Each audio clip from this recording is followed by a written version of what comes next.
Oh, good afternoon, and welcome back to the Marauder. We are hopefully going to get him to 58 today, and hopefully get his RVR week finished. Fingers crossed and all that. But we'll see how it goes. Nothing ever goes that straightforward. But stranger things have happened. Hope everybody's well. Hope you're all having a nice day. It is typical dreary weather here. It's just been rain, rain, rain. It's so tiring. But hopefully whack a few things with our big old mace. I'm actually trying a new build today. So I was sitting playing around, when was it? Last night? I think it was last night. I was on shuffling stuff around a couple of characters last night, just so that they all got a bit of gold. And I was sitting looking at them, and I was like, it's quite interesting. His parry is quite high. And then I started thinking, well, I've got my strength, and then I get my weapon skill and initiative boosted, and then I'm going to bypass armor. Why don't I give Riposte a go? And I thought, why not? So I'm going to give it a go and see. If not, I'll switch back to what I had been running, because it was quite fun. The other one I'm going to potentially try is the crit one. So it's getting the crit tactic from brutality and mixing it with feeding on fear and trying that. Which is a potential. But my problem is, like, my crit chance is terrible. Now, I know I get, like it's 4%. So, I know I get, I think it's this. Yeah, so, like, I'm automatically going to crit at some point. Or if I use guillotine, it's an auto crit. So there is ways to get crits to proc the other tactic, but it feels weird to sort of prioritize something that I don't have a lot of to begin with. And maybe that's the thing, maybe the whole point behind it is you're supposed to proc it with those abilities and then it sort of creates a domino effect, but who knows. Probably should go and do the fort. Nope, I got a around giddy. Grats them.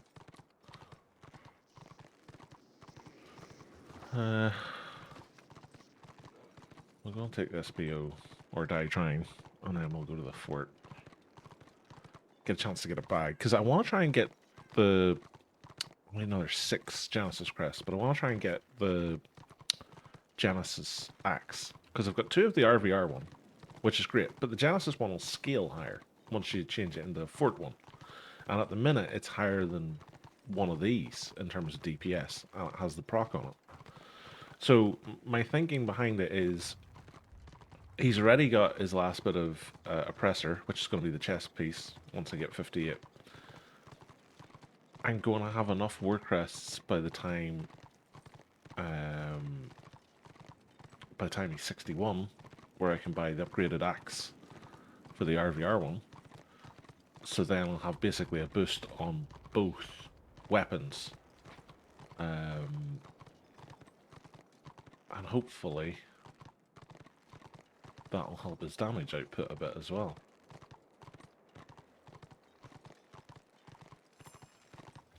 I've never been here before. Always amazes me when I have a character this high and I arrive somewhere and I get the wee achievement thing going, oh, you've never been here. It's like, what am I been doing? What's this? Oh, it's a warrior priest. Oh, good sir.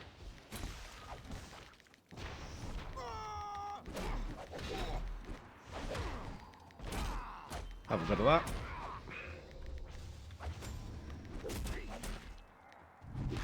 Do that. disarm him.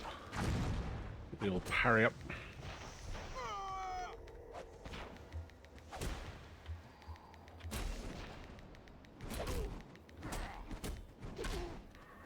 Do a hit over time.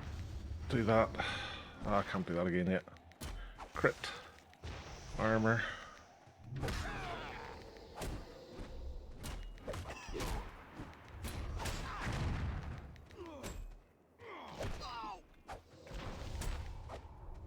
Ah! I give him a good go. Ultimatum. What level's ultimatum? How did I do? This is one of the things I always like to do with Killboard. It's probably my favorite thing with Killboard is like, who was I fighting? He's a rank 84 warrior priest.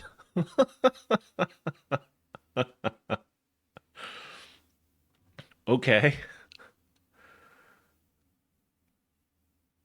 Sovereign warlord and victorious with his bloodlord weapon and his warlord and victorious rings on Genesis gear. Okay, so I did quite well.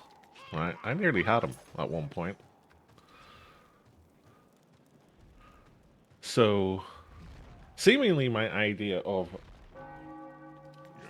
pairing riposte with a lot of weapon skill and parry is going to bear fruit.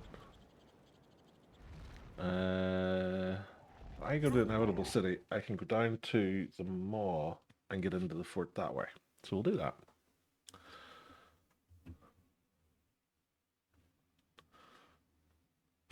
That has me instantaneously feeling better about this build.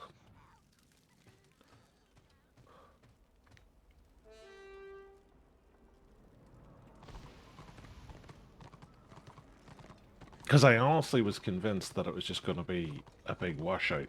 It wasn't actually going to do anything.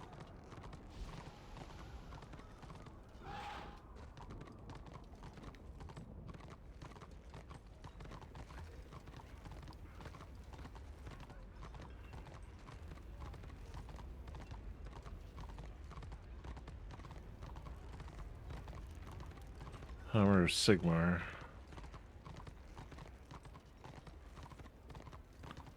Like, my riposte was hitting them decent enough, like 330, 309.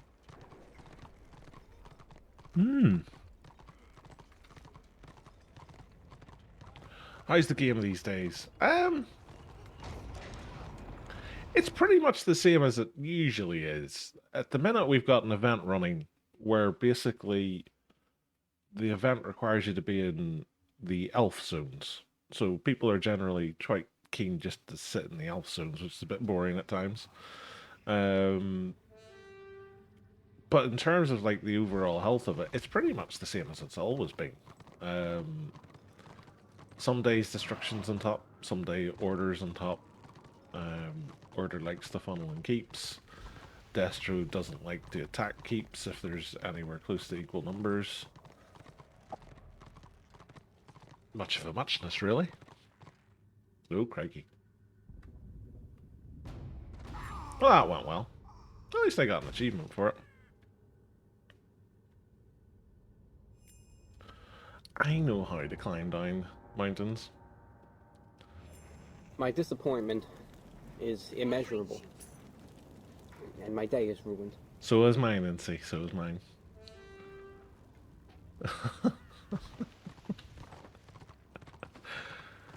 Oh, God. You'd think after all of these years I'd know how to go down cliffs. You'd think. Reality is a strange thing. They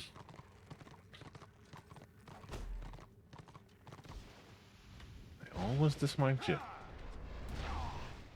This is why I so often just go and get an event mount, because they've got less chance to get dismounted. But even then, like, I've had it where... What was the one I used to use in the Blackguard for the longest time? Dark Pegasus. The Dark Pegasus, like, had a ridiculously small chance for you to get dismounted. It would be something like that. You just walk through, like, a PV area, like, a rabbit would sneeze at you, like, oh, you're dismounted. No more mounting for you.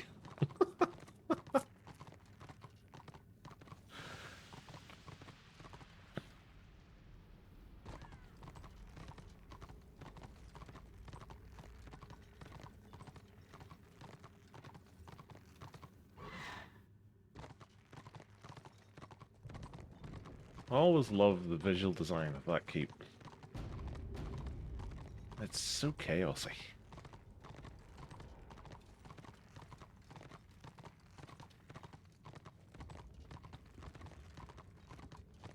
Although, in fairness, the mall's pretty good as well. They all use the same assets after all, so it's to be expected.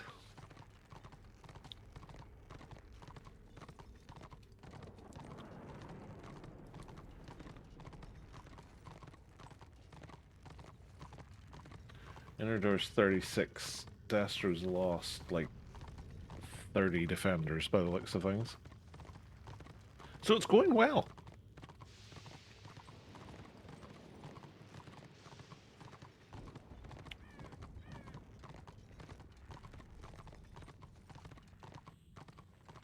It's really annoying that there's no way up onto that wall, because it would make my journey so much quicker.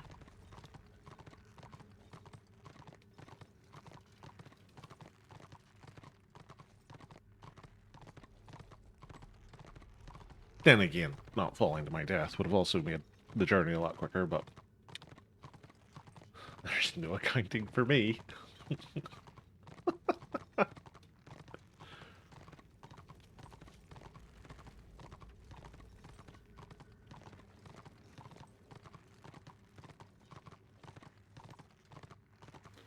Need to make sure I go through the right portal as well. It's fell landing. I don't want to go to the Dwarf and Greenskin one.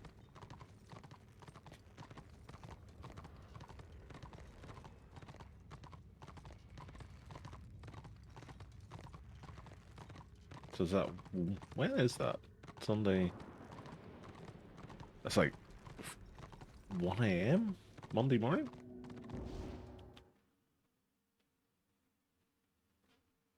It's a weird time to do it. Although I suppose it would be Sunday night for some people.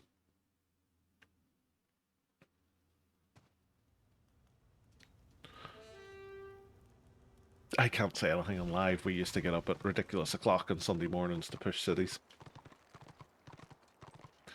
You'd like prep the zones before you go to bed on a Saturday night.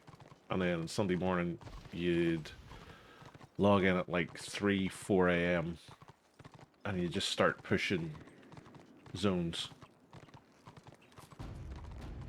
Oh crikey, that's a load of them over there. There's more of them over here.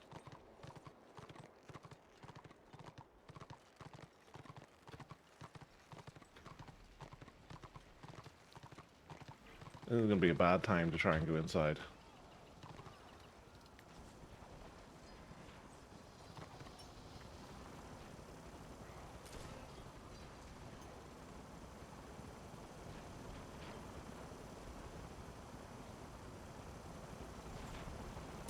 A lot of order. Thankfully, I'm invisible.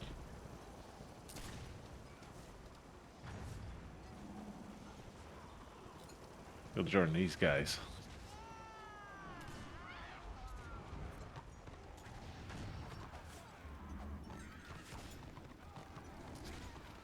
Any latecomers?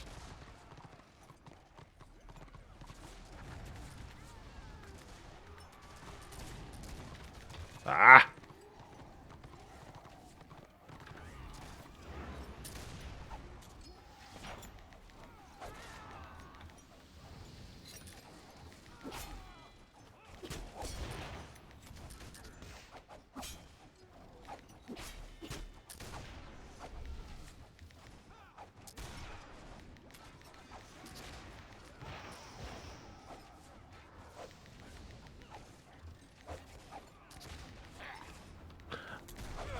I like to think that we're like both getting heals or something like that.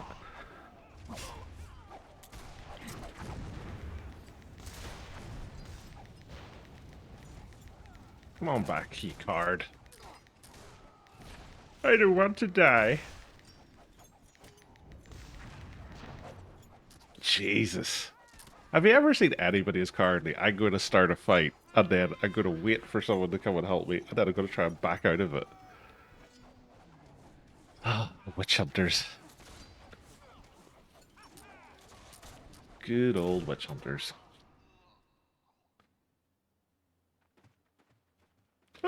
I'm free. Well, that was easy.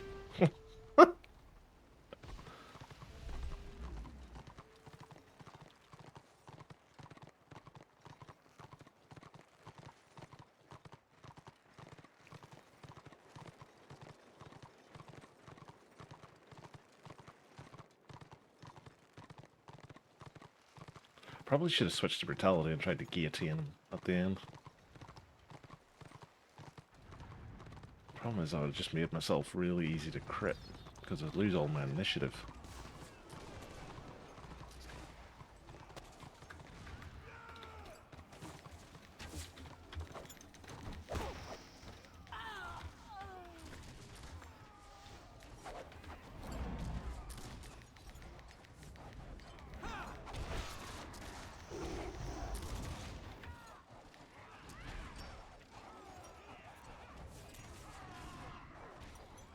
Hey, I've joined the party, apparently. That's probably because I've been moved to the party. Oh.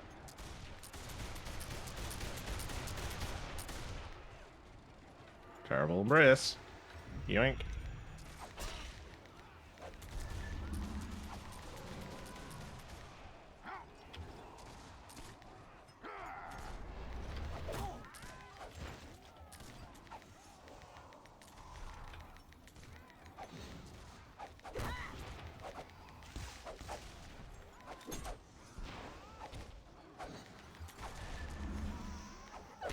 Getting victory.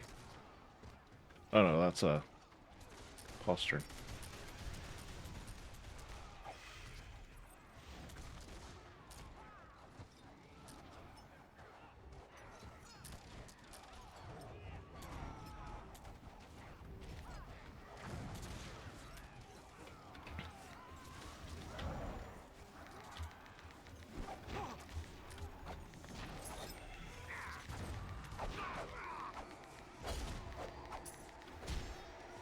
Ooh.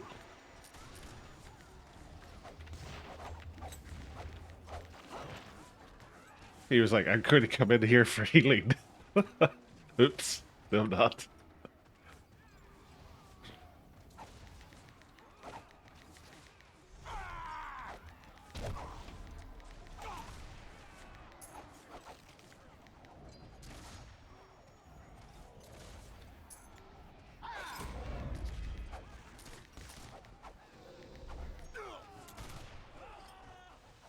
It's a lot of latecomers coming. Surely they just use the flight guy. Or the wee... what is it? It's helicopters for her, isn't it?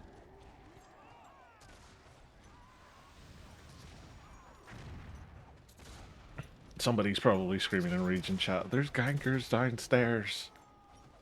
Would someone please think of the gankers?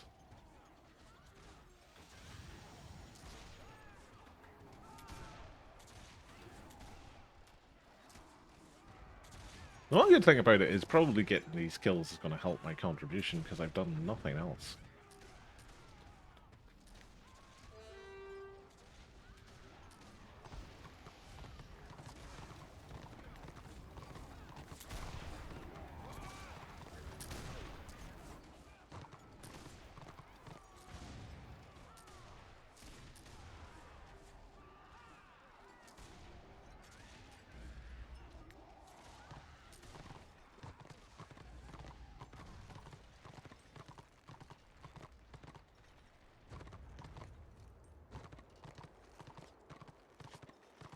I'm going to leave that party because I'm not getting in to help them.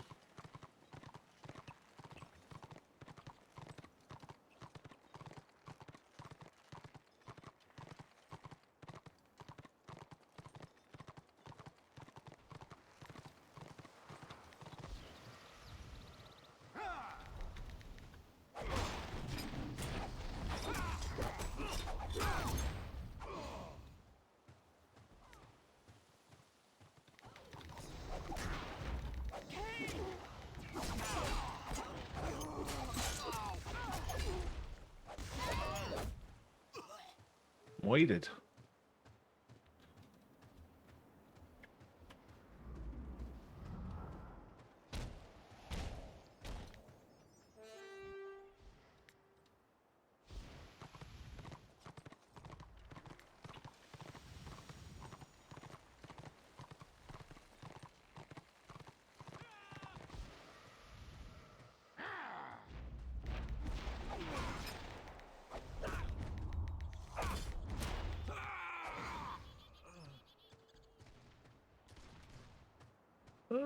Kill the witch hunters.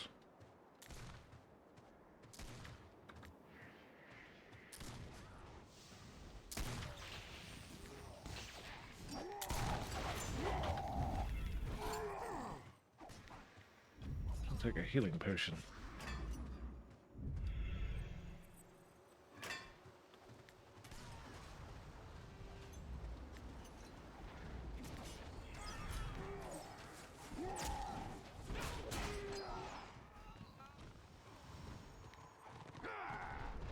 Out of the way, orc.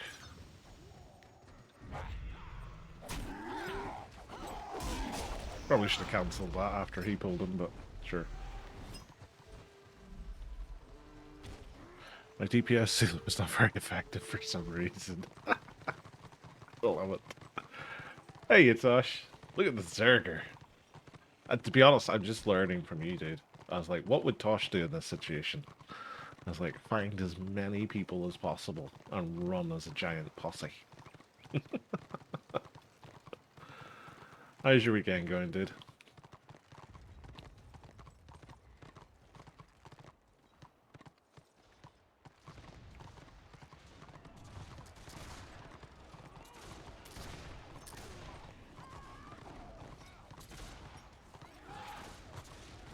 I can nearly jump up things. It's amazing I have better luck falling off things than I do jumping up.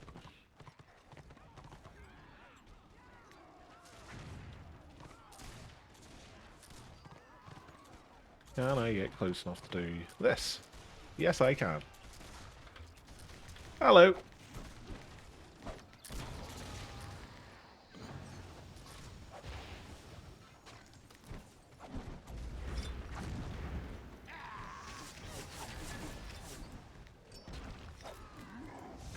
In the back.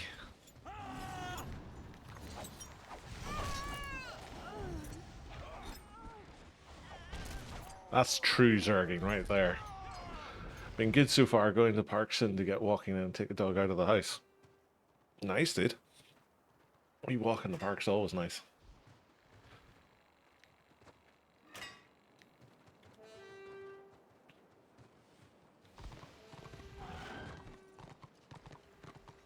They would be taking them an absolute age doing this lord.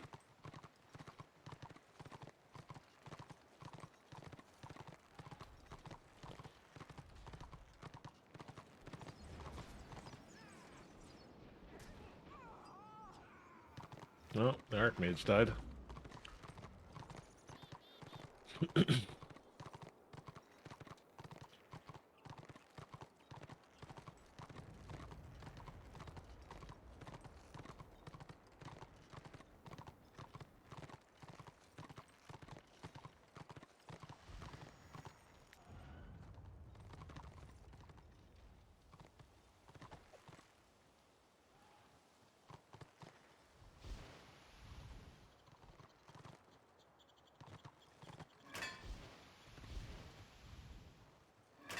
I freed people. We have a nice lake park about 5 minutes from the house, so nice to get out and get them tired. Yeah, sounds too good, bud. We've got a bunch of wee parks all in and around the local area, so it's always nice to get a wander around them, but not with the weather the way it is at the minute. Too much rain.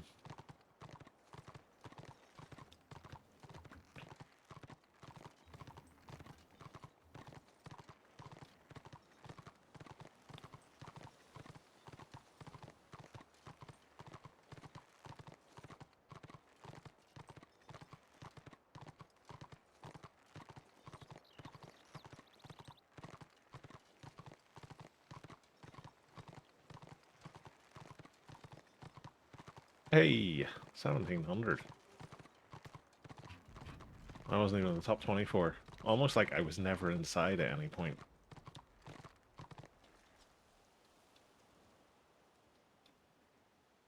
I was 47th.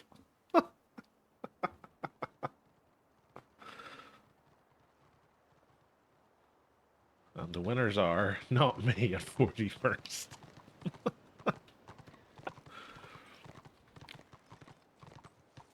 Hold there. I don't really want to. I want to go inside. There is potential for stabby action.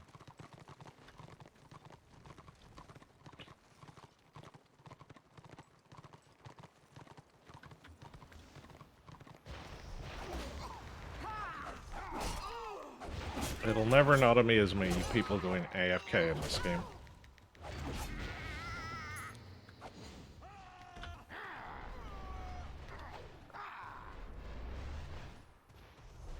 Where'd he go?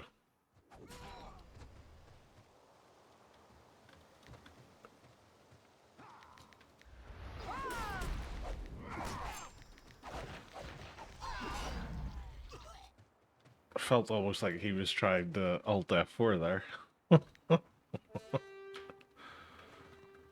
No, I shouldn't have been AFK in this competitive RVR environment.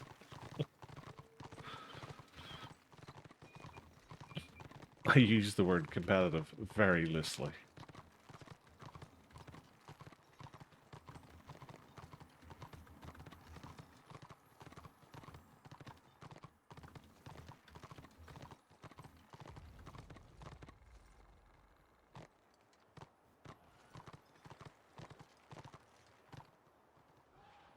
There should be a thing like this if you don't pick up your bag from the wee gold chest and you just teleport out. If somebody comes in behind you like this, they should be able to steal it. Guarantee you'd stop seeing people going AFK or just porting out immediately. What do they get? Nothing exciting. Oh well. Where are they all going to? Black Crag, probably.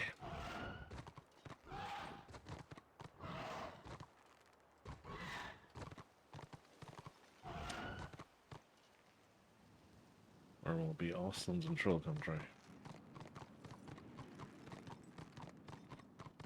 I'd have thought they'd have went Black Crag to push it straight through so they could get back to the Elven zones. Unless the event has ended. No, the event's still going. Ugh. When will it end? When will it end, Robbie?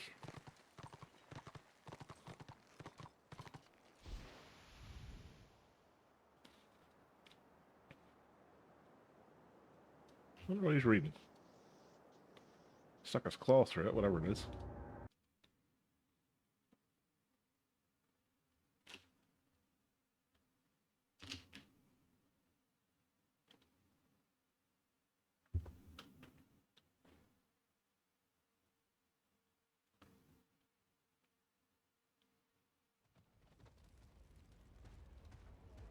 Let's see if we can get it scored and going. I'm liking playing this with Riposte, I have to say. It feels fine. My only big issue with it is I kind of have to just sit in savagery until I'm fairly sure that guillotine is going to kill someone. Because, like, if you look at my initiative at the minute, it's 316 and 0. And as soon as I switch, I'm 7.4% chance likely to get crit, which isn't great. I wonder what the weapon skill change does to my parry. Let's see. Wow, that's not too bad. It's like 6%.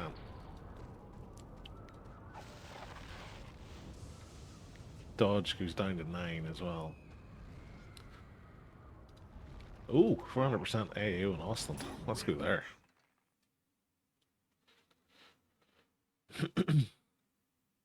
So that's the only weird thing. I can only switch stance whenever it's going to actually finish somebody off. Because it's never going to save me. Like, there's nothing in Brutality that's going to save me from dying. I could switch into it for the toughness boost and strength boost. But then I'm spending, what is it, it's like 4 seconds or something, fighting with like 7% chance to be crit. Just be like the rest of them and run around with 5 tactics and stay in one stance. Well, that's the thing, I'm having to stay in one stance because otherwise my initiative's crap.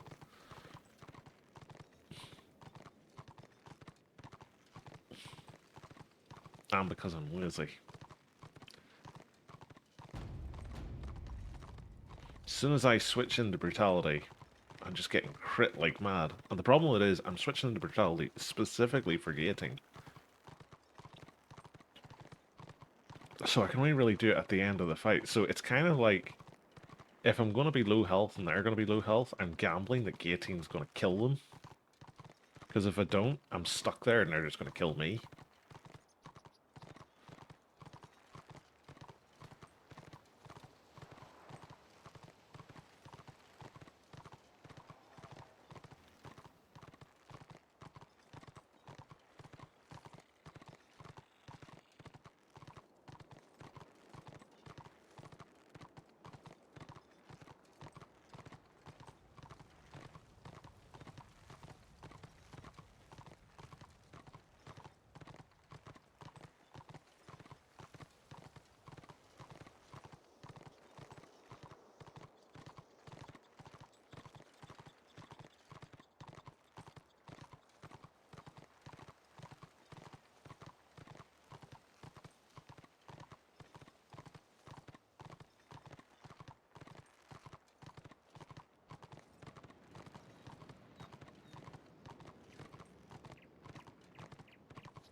I'm just going to be glad once I get to 60 and get my extra mastery point.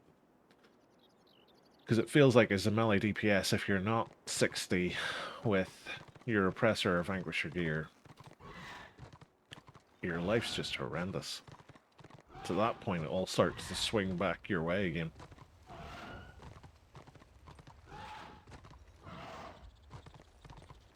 And I'm really wanting to get these weapons upgraded as well, because I'm just using these. And they're good, but they could be better. DPS is important. Oh, who's this we've got coming? Stalmaxed. Stalmaxed?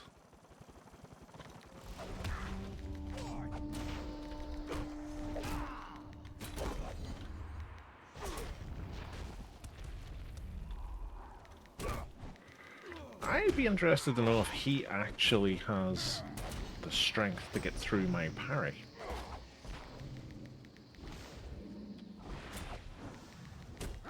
Oh, no.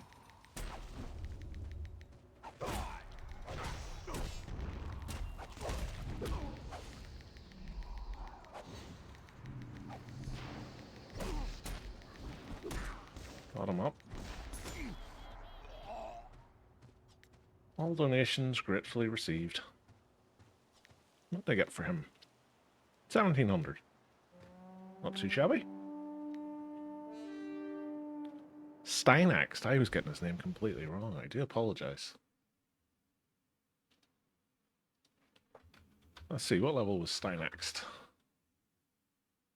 47. So, props to him for charging in.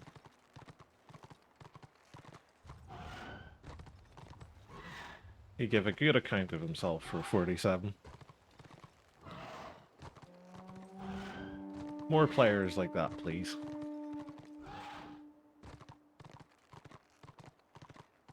Been really easy for him, especially when he looked in and he's seen that there was somebody there. Very easy for him just to turn around and go, no, I'm just going to run away.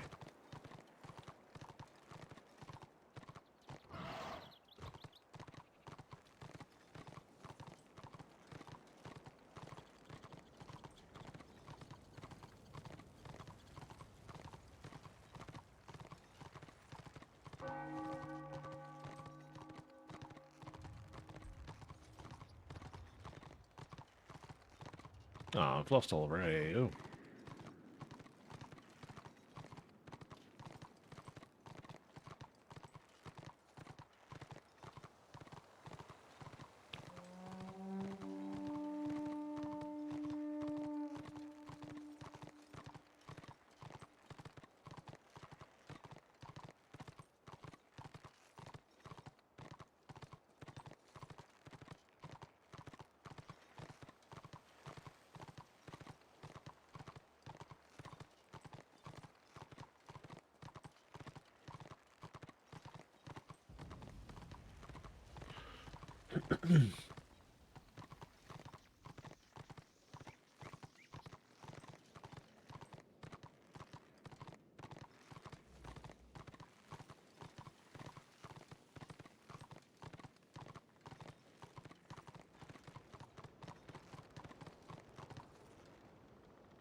Interesting.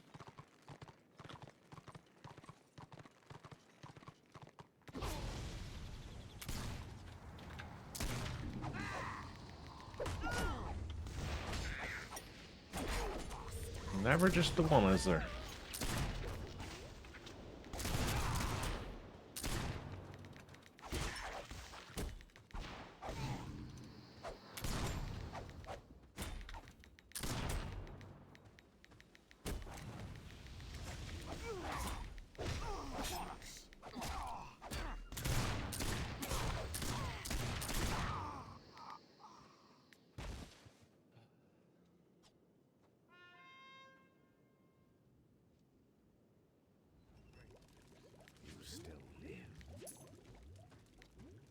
Witch hunters.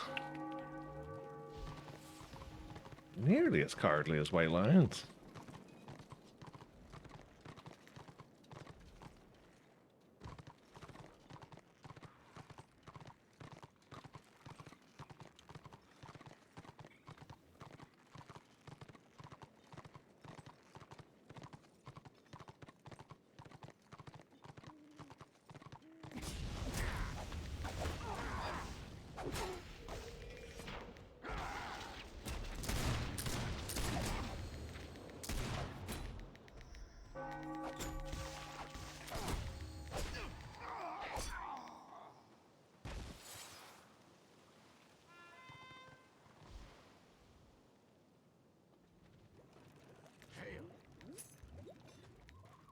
They're just going to be sitting there all day.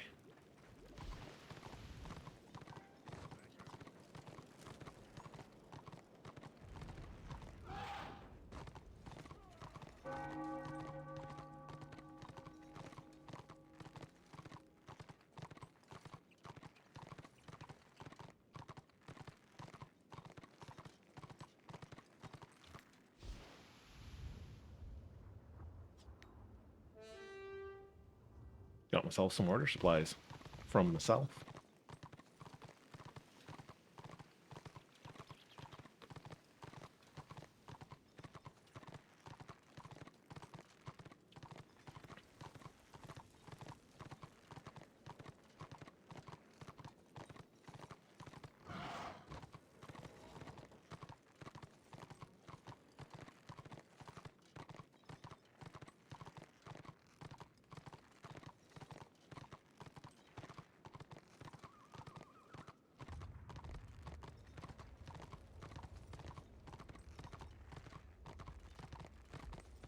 What do I need? 25%.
Now, I wonder, is he waiting up there just for this to flip so he can run down and recap it? Or is he literally just AFK?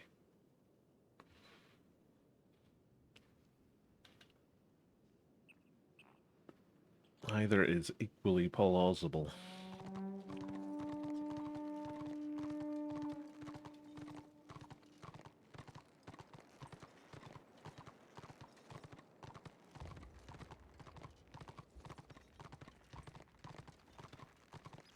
Good old Faithful.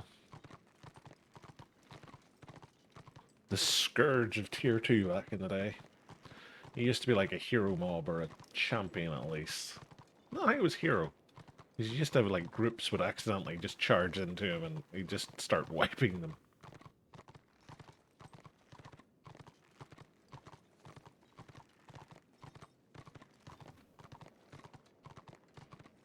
It was one of the things I remember about this game is like when it first started, there were some of the NPCs were absolutely lethal. So horribly overtuned.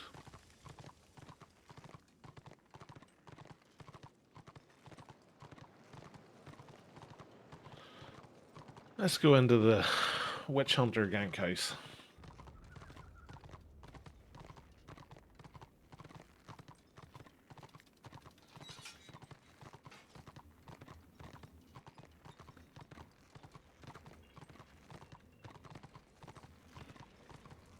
Looks like we've got AAO on Black Crag. Might just go there next.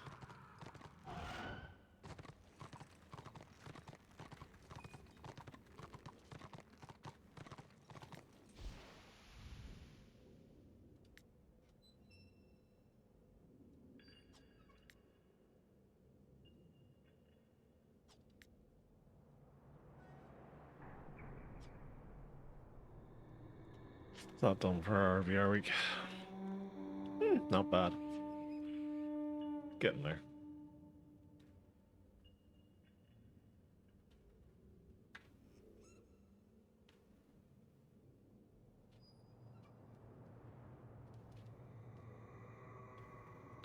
Feels like his RVR week is taking forever.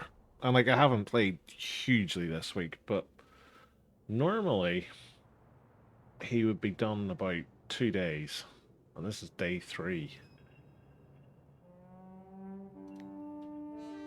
Do you know what? Craggly Black.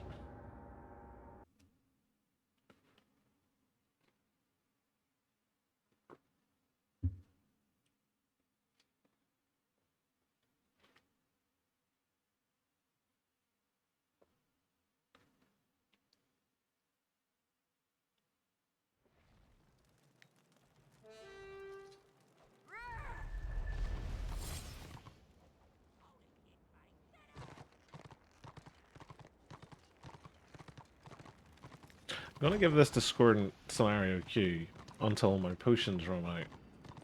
And if it doesn't pop, I'm gonna go into the premium one. And hope that it pops. Because usually it's a case of discordant will just sit there and go, nah, I'm not gonna do anything. And then you get one prop of pre-made and then all of a sudden discordant starts popping again. It's very weird.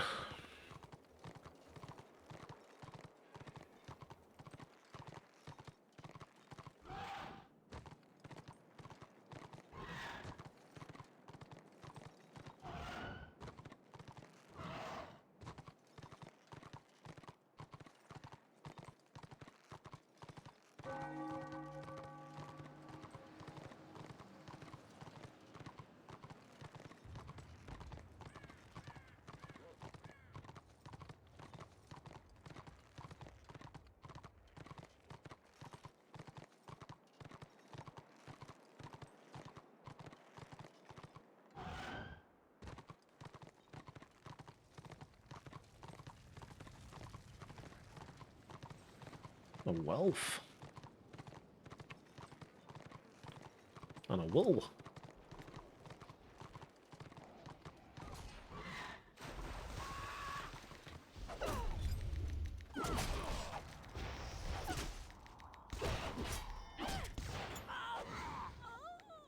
Whack.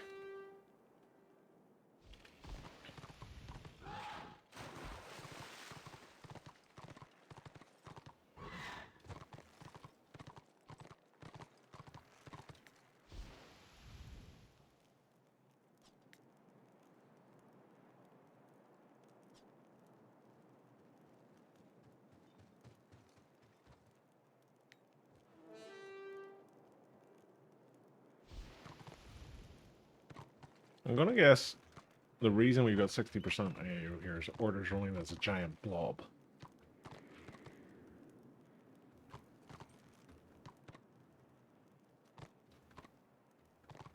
That one white line counts as a ton of people.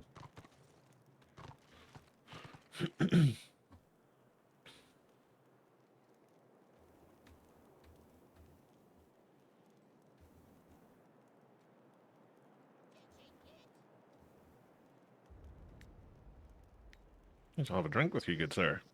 Green beans.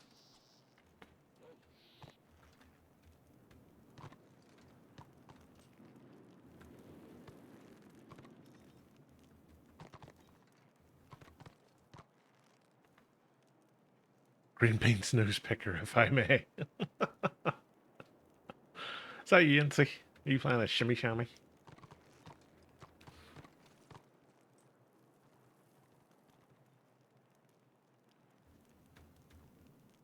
Yeah, it's my shammy. Ah, nice, dude.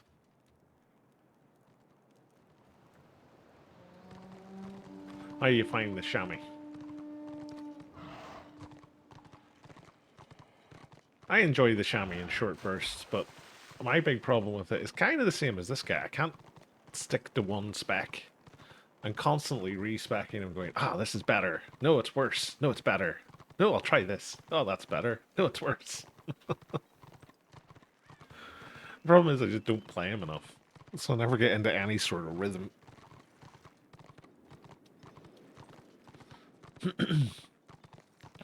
No, there's our white lion again. Run, little white lion. Run like you're a white lion.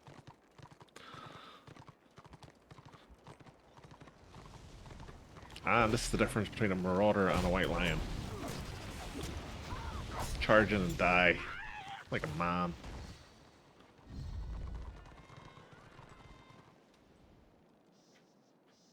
Look how many people I dismounted.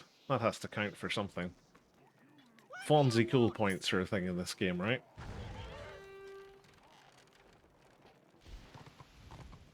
Where's that to? Lava Mill. Should I get a portal from here to 20 feet that way? Or should I just walk it? I'll just walk it.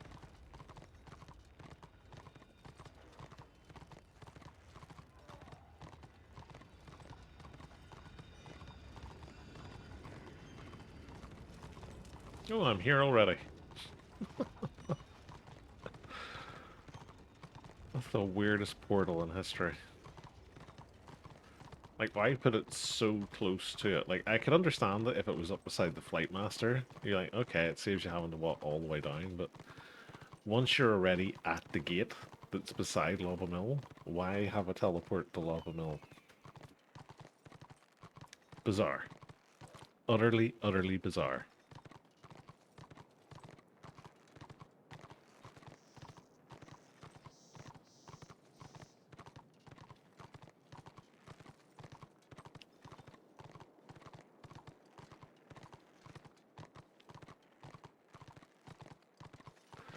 Do you find the thing, Zell, the event was a good event overall or end up being a bad for the server or neither? Honestly, I wasn't a fan of it. Primarily because for me it feels like recent times anyway, the events are getting too long-winded. If that makes sense.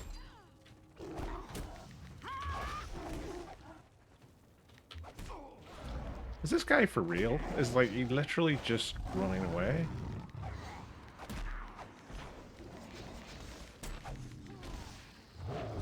He is literally just running away like a little girl.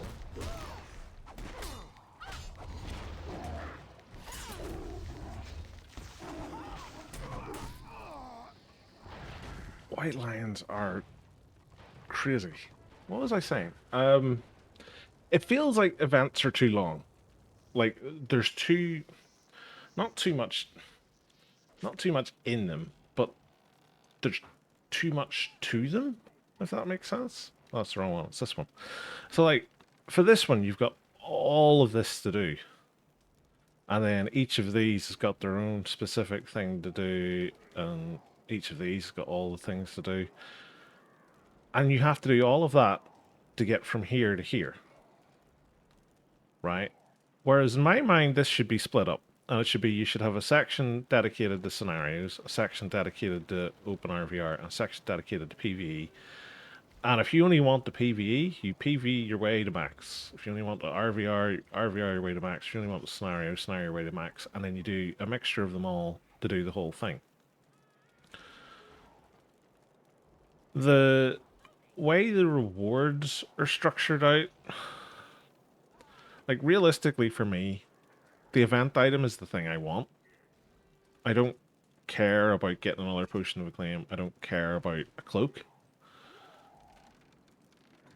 This is the weird thing for me. This shouldn't have been an event reward. This should have been something that you trained or bought from a vendor.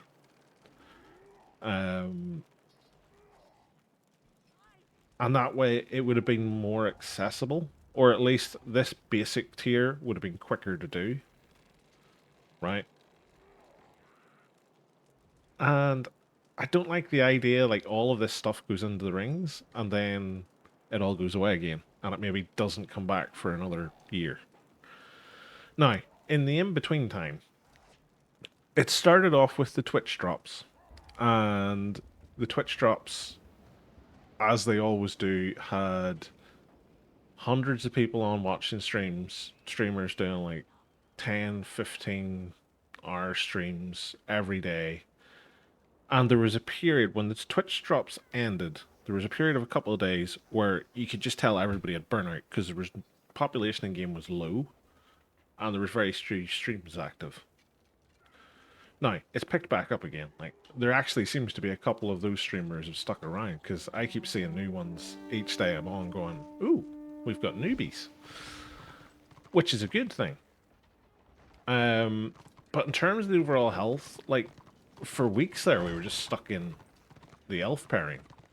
Like, it could have been worse. We could have been stuck in the dwarf and greenskin pairing. But like, I agree with you where it should have been across the board. Like, if we look at this, you have three different things that you have to do for the rings. So you have to get metal ore, you have to do artificing, and then you have to create jewels.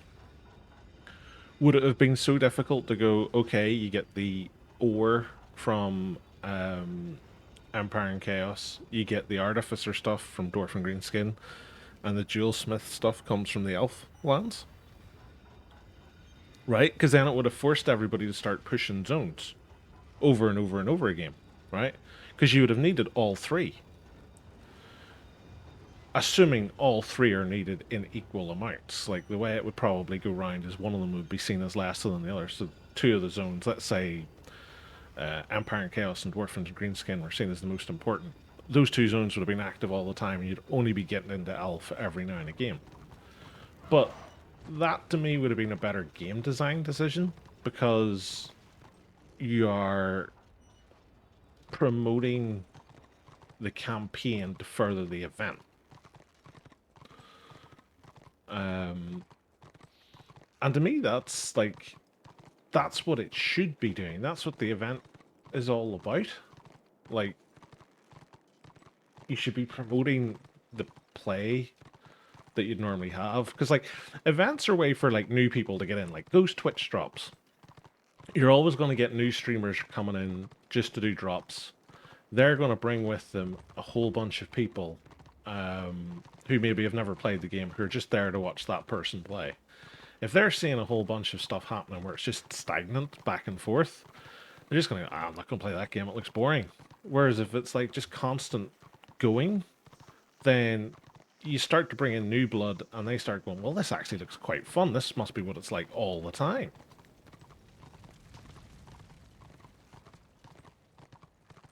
But again, just my opinion. I'm not a game dev, so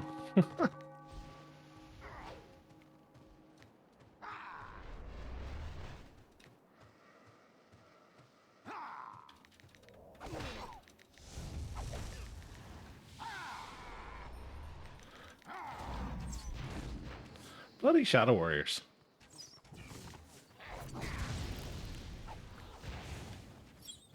I shall not be denied.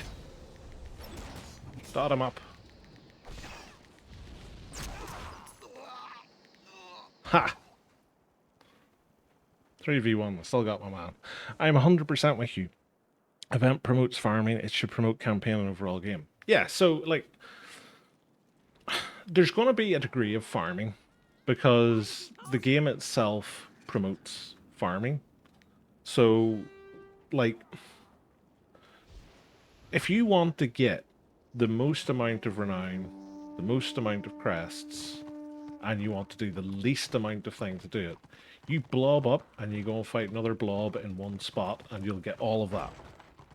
And then eventually you'll either take the zone or you'll defend the zone and you'll get a massive tick for it. If you just push the zone normally, or you just PV door it, you're not really getting anything out of it. And nobody's going to try and do it equal numbers. So the only thing that anybody wants to do is they want to build up a huge amount of contribution in the hope that one side quits so that they can then take the zone and get the massive tick at the end of it because they've just been sitting and fighting all day. But the way to break that is you make the game reward people for doing something different. Like, if, for example, you had a scenario where it's equal numbers and you did a keep siege, and you failed the keep siege, but you, say, got 12k renown and 200 war crests, there would be rams up every 5 minutes.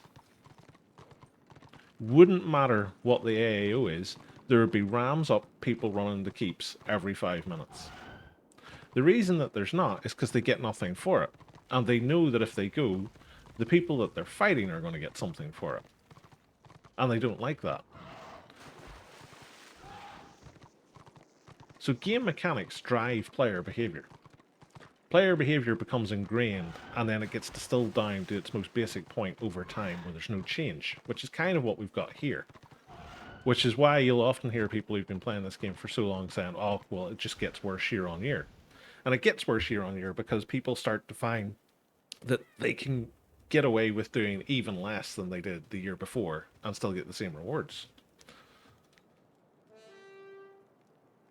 So events like this, where, like, you're forcing people, right, you have to go and get this one thing, make that one thing only come from one place. Like, it fits lore wise, it fits real world wise. Like, you know, you're not going to find the best metal ore in the same place you find the best jewels. And you're not going to find all of that in the same place where you've got the best artisans to actually make the stuff, right?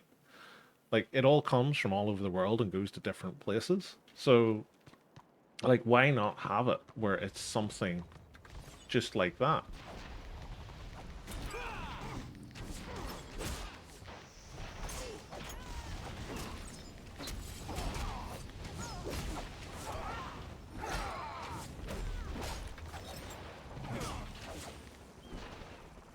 I held out there a lot longer than I thought I was going to.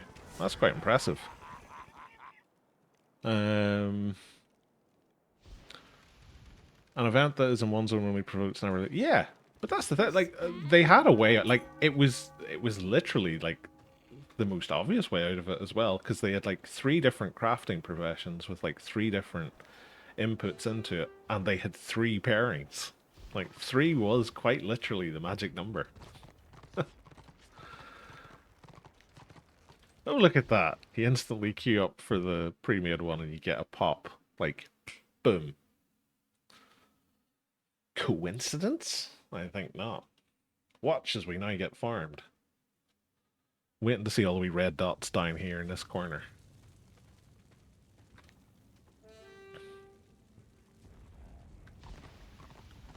Oh, someone AFK already.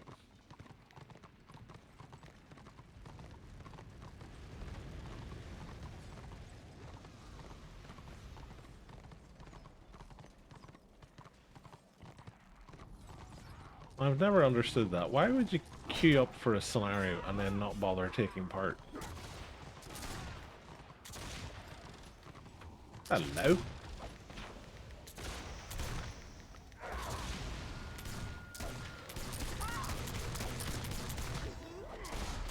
Just detaunt you.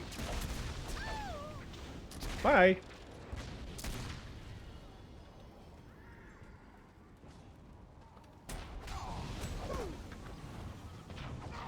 Ah.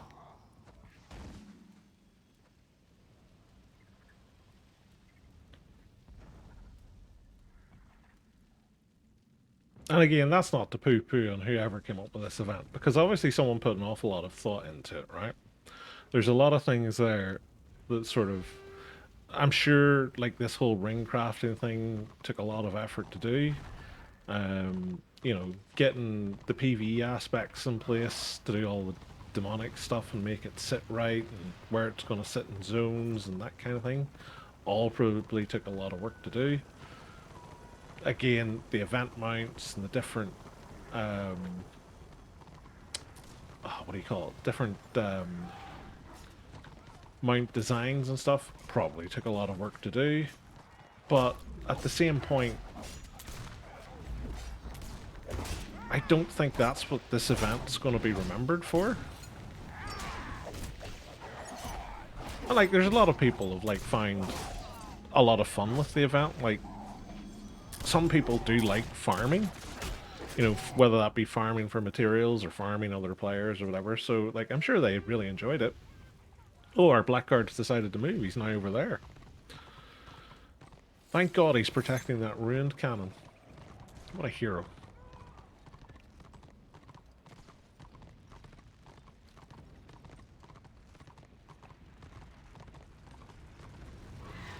Well, you queue up for the event scenario and then not do anything, is you need to run it at least 10 times, but only need to win it like 3 times, so you queue up and hope that you get carried at least 1/3 of the time, so you do.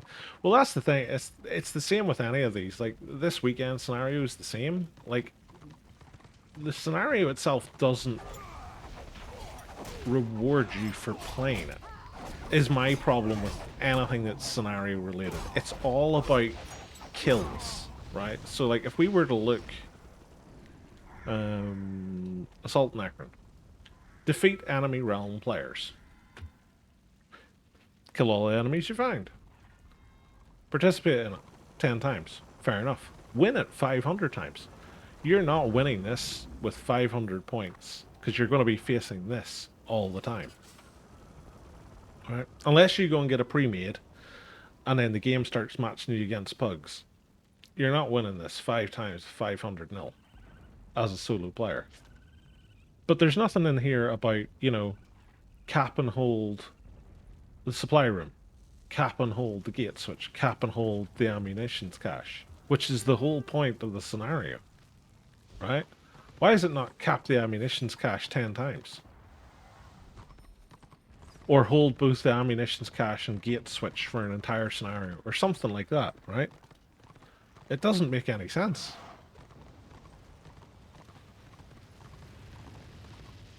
None of the scenario stuff ever actually deals with the scenarios itself, which is the weird thing about it. Well, that didn't fire at all.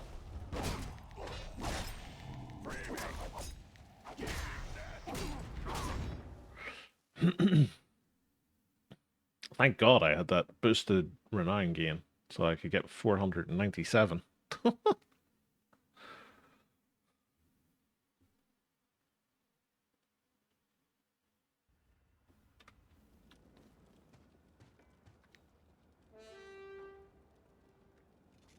Like, there's so many interesting things you could do with those sort of like weekly scenario, or sorry, weekend scenario events. Like, personally, I'm of the opinion that you should have a scenario week. Like, I would have expected a scenario week ahead of a dungeon week, because I don't get the point in this at all, other than to allow people to get these to go and buy the super expensive containers for like apothecary and talisman making. Um, like, there should be a scenario one like this, It doesn't have to be exactly like the RVR week one, but like have it so that someone can sign up to Discordant and earn points towards it, and that's your kill thing, right? And then your weekend scenario event can be something more interesting than just kill enemy players. Get lucky against pre-mades. Like, realistically, the only thing, like, we just did one there, and we didn't get a single kill against a pre-made. So realistically, the only thing here that, like, a solo player is going to complete is do it 10 times. You'll start to pick up kills along the way. You'll stat pad this horrendously if you get a pre-made on your side.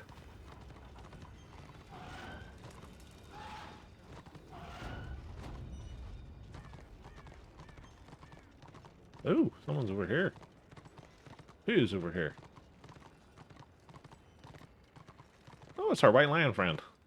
Come back, white lion. Don't run.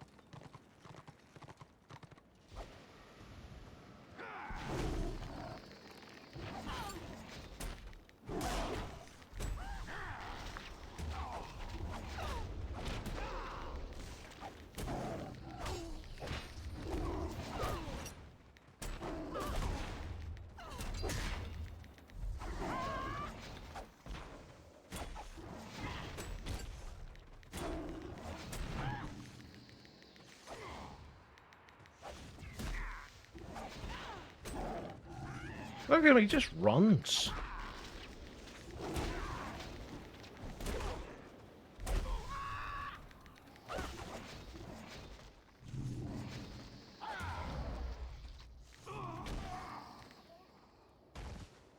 Ah, cards, the lot of them. Solo players shouldn't exist in an MMO. Grip up, get good, don't play solo. Sweaty cards is the only way. I disagree. Right? If solo play wasn't expected in the game, you wouldn't be able to leave this door solo. Right? That's my take on it. Every single time. Like, if they didn't want you to play solo, you wouldn't be able to cross this bridge. As soon as you get RVR flag, you get ported back, get in a group, get good. That's all that would happen.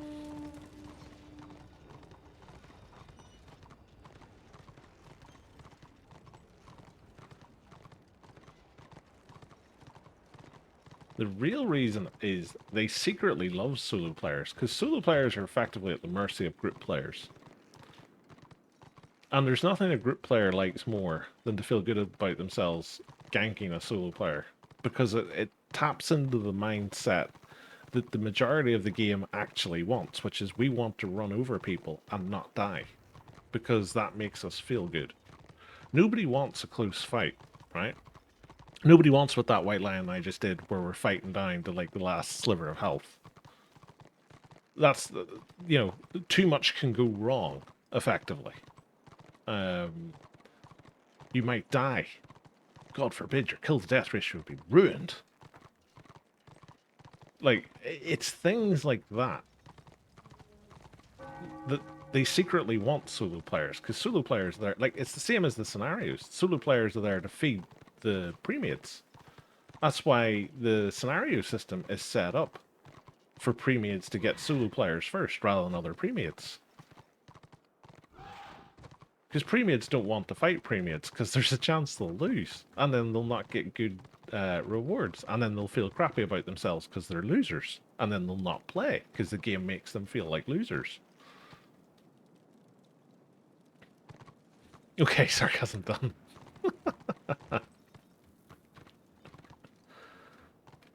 But that's the thing, like that's what the game's designed around. The game is designed around groups to feed on solos. In the same way it's designed around competitive people to feed on casuals. Because you want those competitive group people to stick around, because their bond of a group will keep them in game longer. It's like the idea being, if it was like a pay sort of live server, it keeps that subscription fee rolling in. Because they won't want to leave, because they won't want to let the rest of the group down. And they want to chase that glory of like, oh, we ran over 500 people today. Didn't fight them all at the same time, we fought them individually.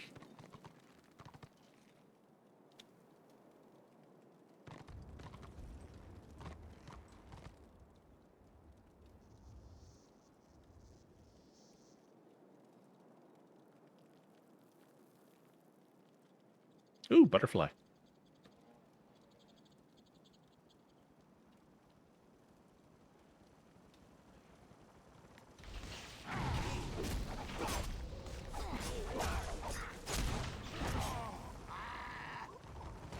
See? This is the thing. Dr. Hot ran in there because he had a warband backing him up. But even with a warband backing him up, I did like 25% damage to him. He wouldn't have ran in there if he was on his own. He'd run a mile. You'd have seen him bouncing down the road, bunny hopping. It would have been, oh, I'm an archmage. Oh no, I'm stuck. I'm still an archmage. There wouldn't have been I'm going to run in and fight you toe to toe.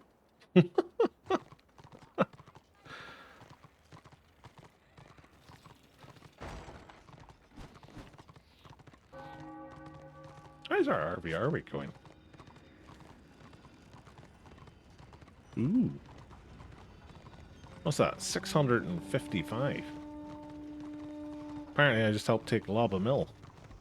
Go me.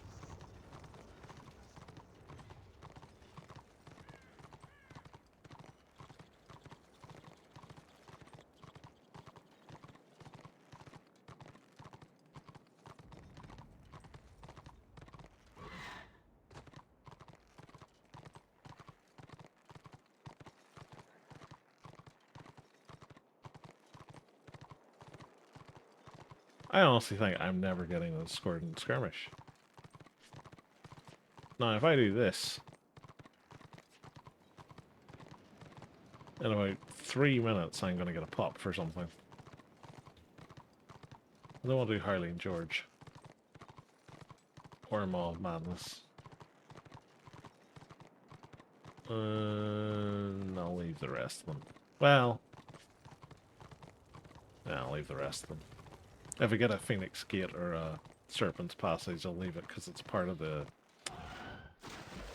event thing, I believe. Like, is it just me or does it feel like the event's been going for a month? Like, I know it hasn't. It's only realistically been going about, what, 2 weeks?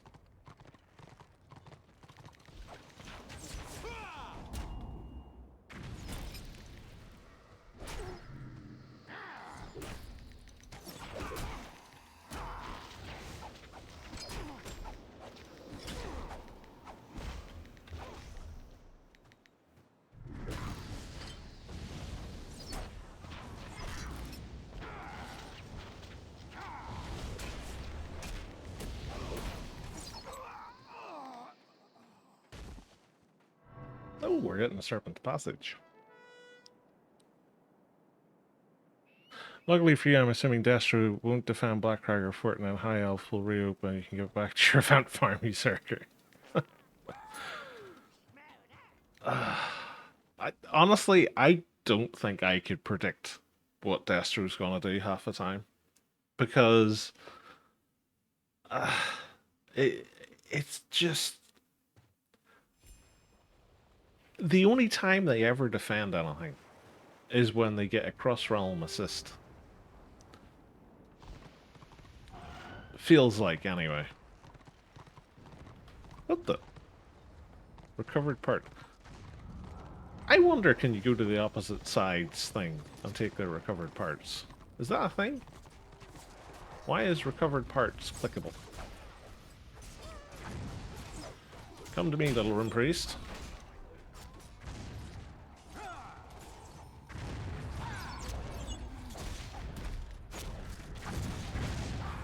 Charge!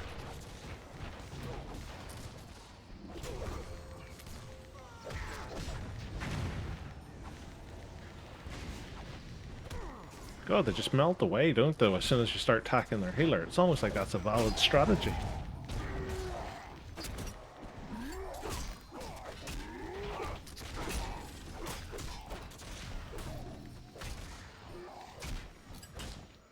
Come to me, little warrior priest.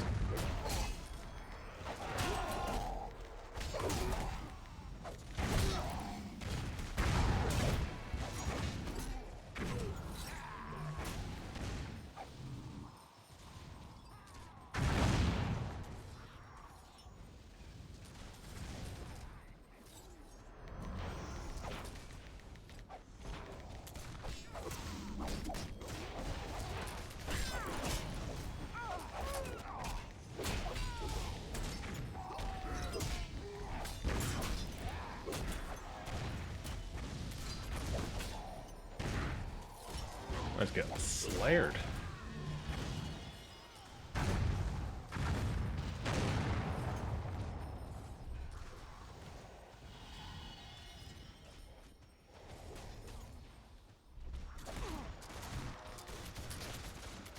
Ah!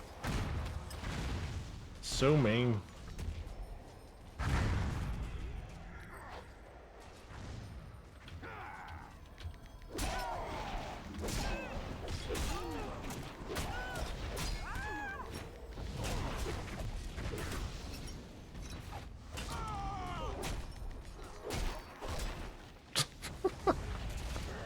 It's like the old days. Bright Wizard bomb squads.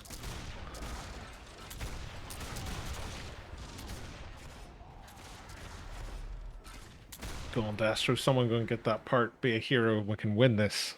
And then I'm going to claim that I turned it around by killing that Rune Priest.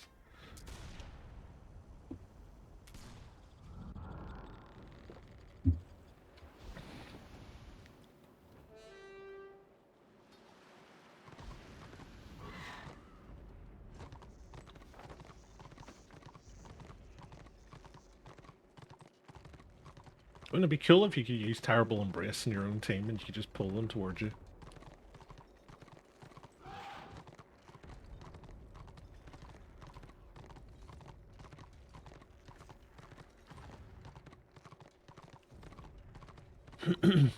So much feel. So little time.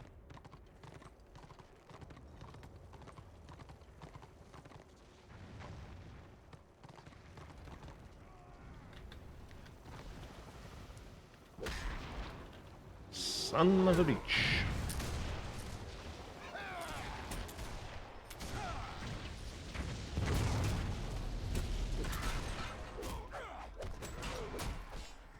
Freedom.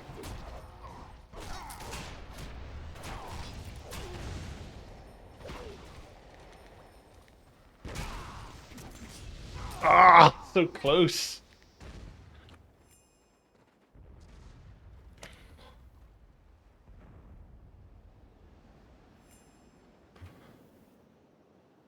Someone's actually complaining that we lost because people believe the lie about PvE armor. Sure.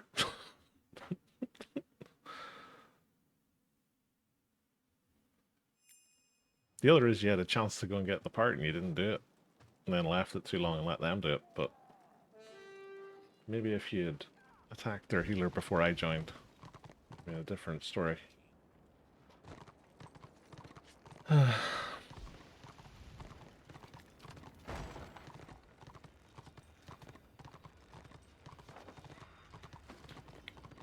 I keep doing Discordant first in the hope that we get a Discordant.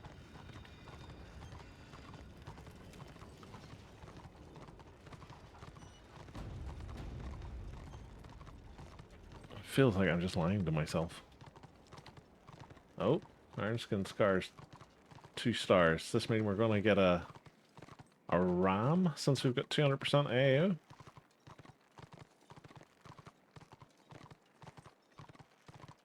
A Ramalama Ding Dong?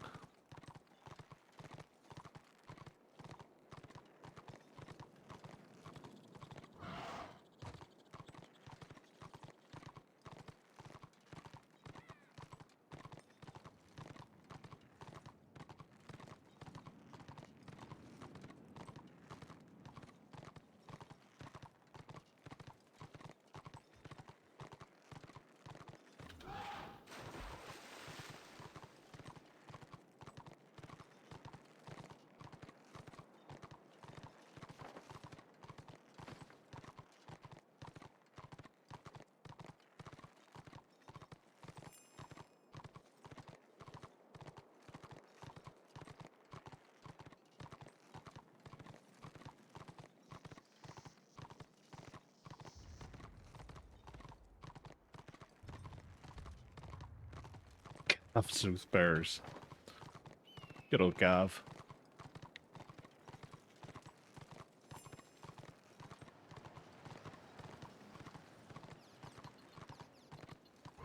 I've never actually come this way before, so I'm just assuming I can make it around.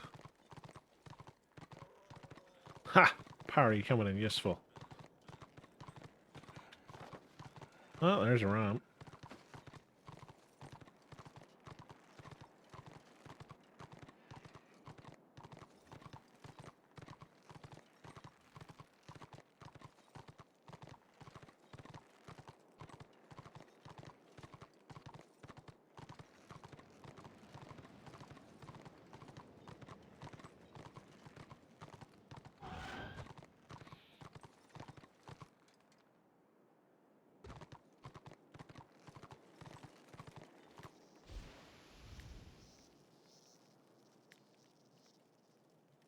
This should get me to my RVR week completion. Yay! I like work rests. Only 15% to go on our level as well, and then I'll finally be able to wear all of my oppressor stuff. Everything's coming up Millhouse.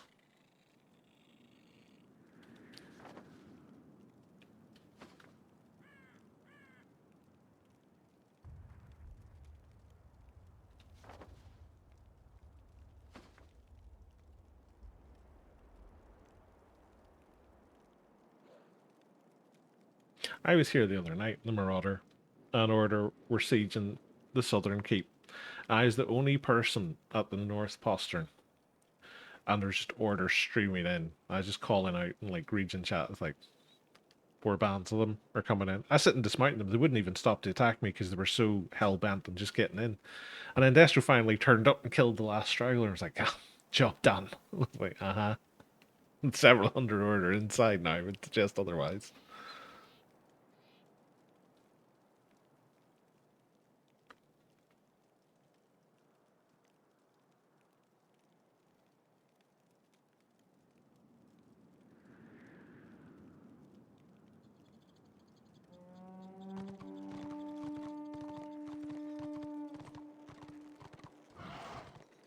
Let's go and see if we can get into the keep. I'm really going against my own advice here, because what I should do is I should go up and cap squiggly beast pens and get myself some renown. Because there's literally no point in me going and defending a keep on my own.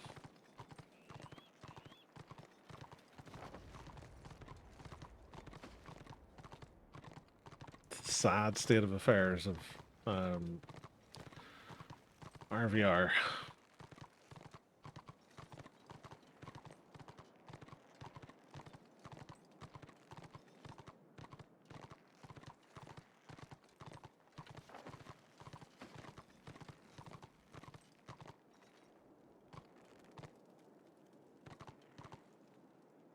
Oh, scheisse. I'm feeling it. Climbing down rocks again.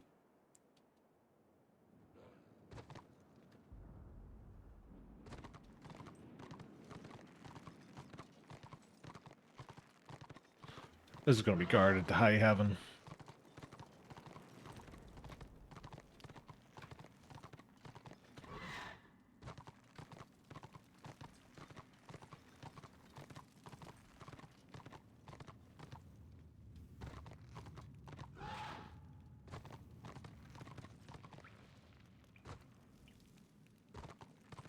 Hello there.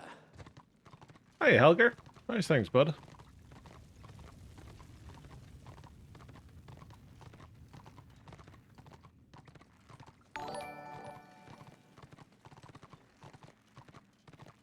Oh, maybe not guarded. Okay. Eldril de Astoria. Or Astora. I do apologize. Thank you very much for the follow. That's very much appreciated, kind sir. Hopefully you're having a nice day, dude. I'm really tempted to take this, but from memory, if I take this in here, I'm not coming back here. But we'll give it a go. What is the worst that can happen? Unfortunately, the scenario attempt to join has already ended. Oh well. It works out.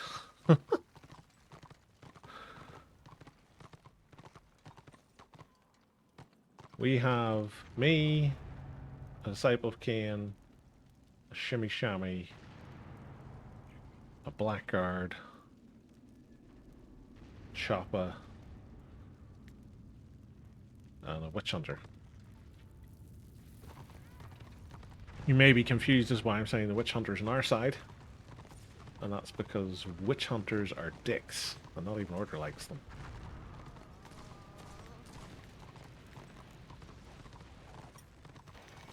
Hello.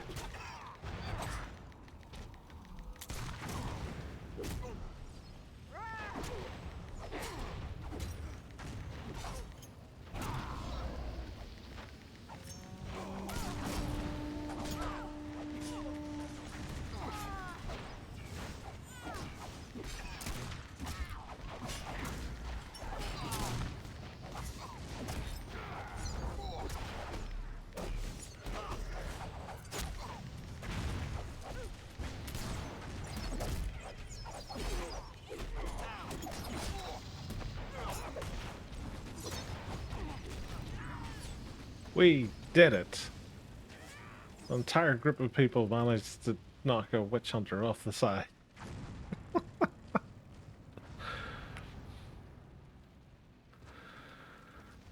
Uh, Wondering what to do. Bit bored. Yeah, that's the game at the minute, unfortunately, dude. Um, it's all very zergy at the minute, and it's all very stagnant. I would suggest scenarios, but the only thing that's popping is pre-made. So if you don't have a pre-made, there's no point in doing that because you're just going to get run over. I would suggest open RVR, but there's not going to be any sort of good fight. So your only real option is to do what I'm doing at the minute, which is run around the outskirts of it, trying to get a 1v1 and just stealing boxes to complete your RVR week. Or the other thing that I've done is make some tier 1 characters and enjoy the fun. That's true. Yeah, those heals were crazy. I got one witch hunter was getting like focused healed by about 5 different healers, judging by the amount of damage that was going into him.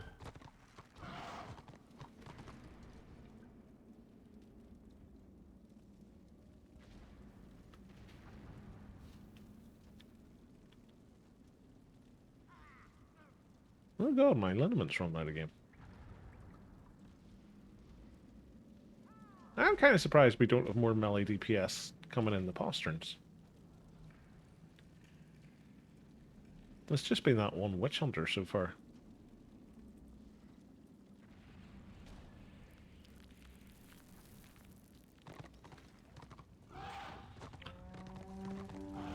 Haha, was in reference to witch hunters or dicks and not even where next. Ah, okay. To be fair, the same goes for witch elves.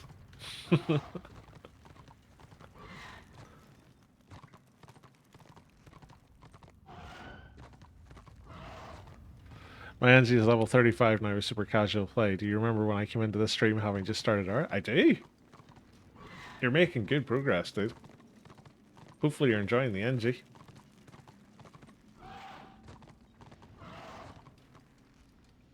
You're not overusing your Bugman's brew, getting drunk all the time, like a dwarf. I also have a healer to pocket heal my friend when he plays. Ah, nice. What class does your friend play?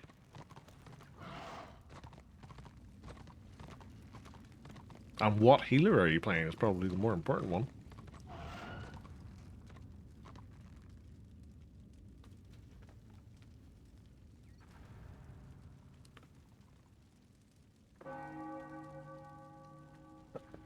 There's a white line on the outer wall.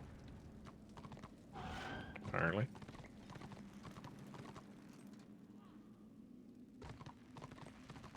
I wonder is it the one that always runs away? Yeah, it is the one that always runs away.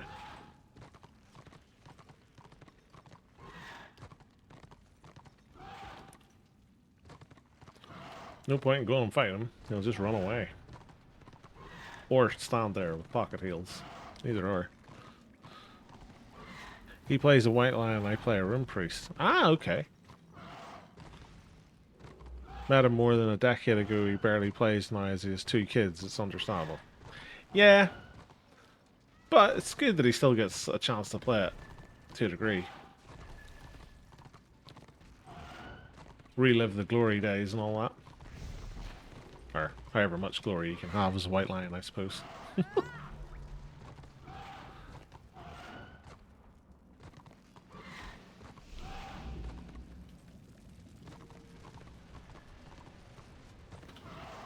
I'm going to completely mistime this one of the times. I'm going to jump off the side just as those doors go down, and then I'm going to be in for a world of hurt.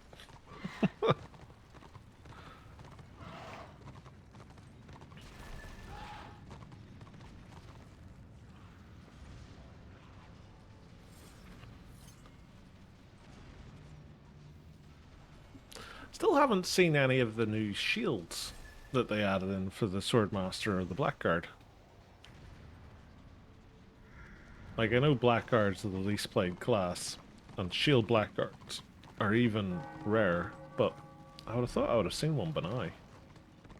Because that one there is the Land of the Dead one, I believe. That's been out for a while.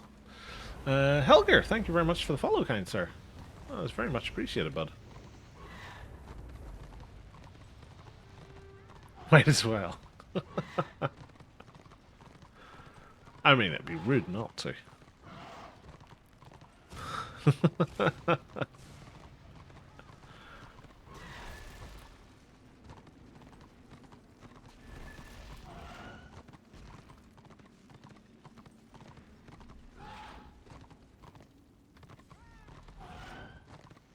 seems to be taking them forever to get this door down. Like, that's only down to 27%. Like, it feels like it was at 28% like an hour ago. Exaggeration for effect, but, you know. Yes. Blast away with a cannon now. That'll do wonders.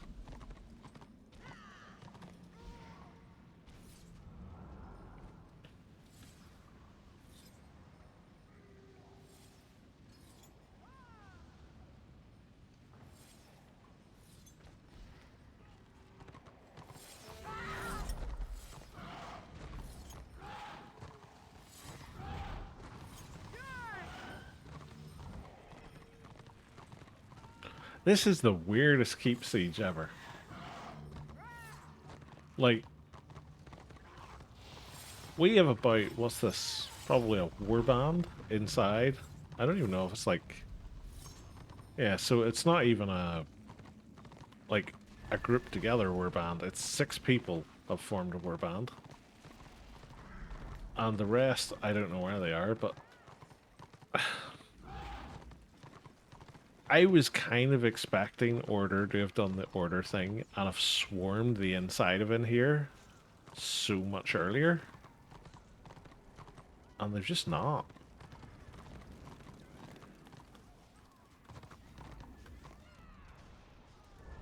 I'm going to stand here and see if anybody decides that they're going to creep through this postern. Probably not, considering no one bothered to come in any of the outer posterns.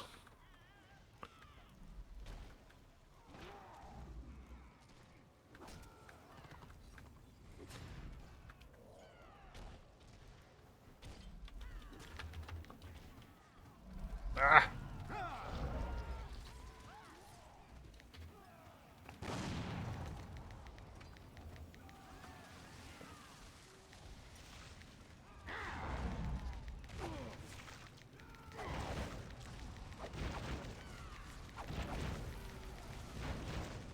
I'm not sure if that's me hitting them or not. Of course, my combat log's empty. Ah! Being a clicker sucks sometimes.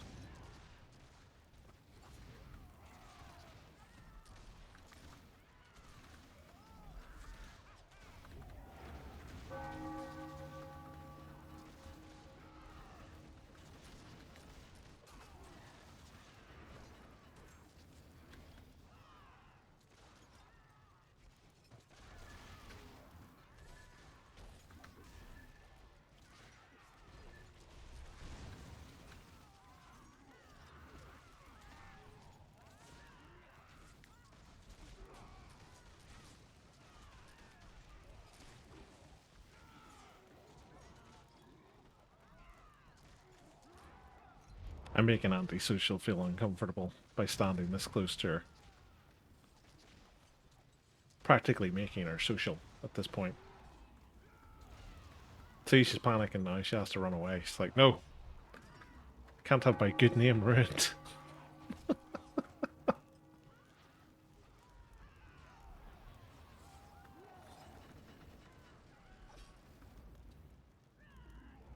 I'll join up with these guys. I've got antisocial again. Just go like, no, he's following me around.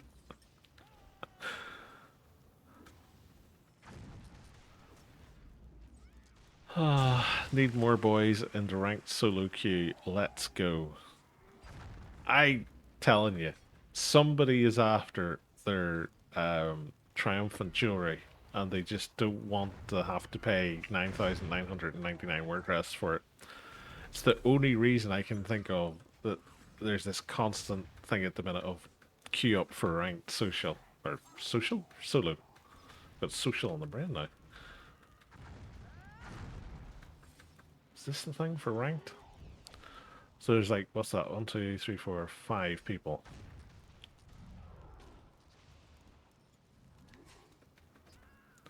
Honestly, this should just become pre-made scenario.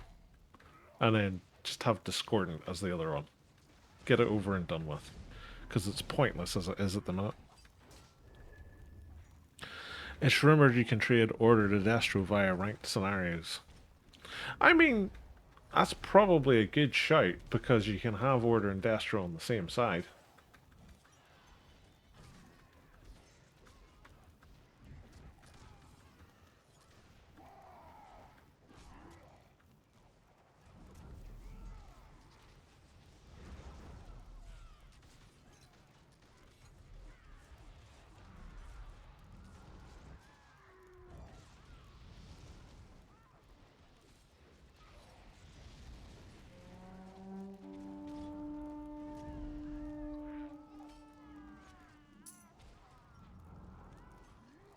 To be fair, I'm kind of surprised at this point they haven't just joined the 2 auction houses.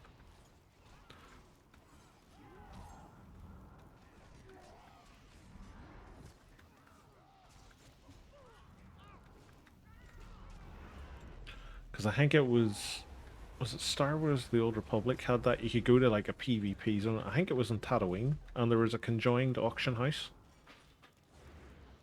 Where it was like an auction house between Sith and Republic.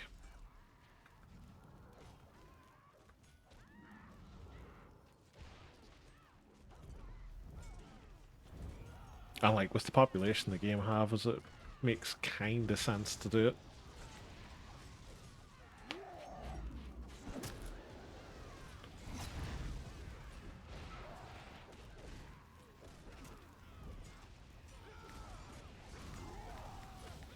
There's a few people starting to appear at the back of the keep.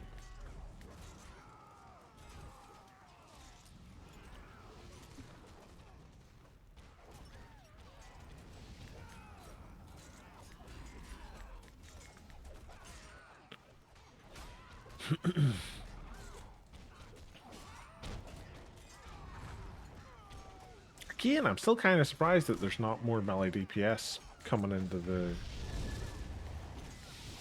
keep.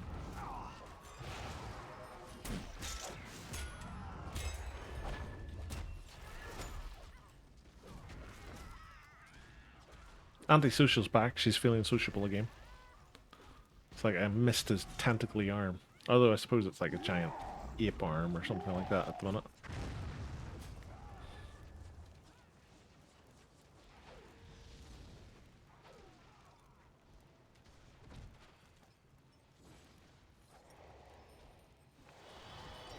There's a little turtle. Apt name for a zoo like that. They are quite tanky.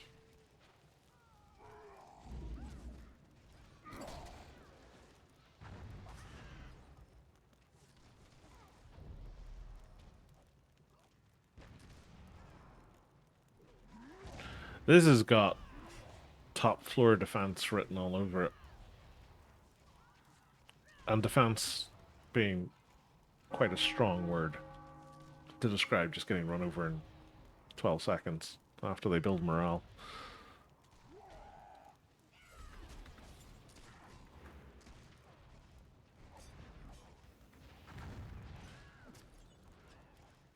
Getting closer.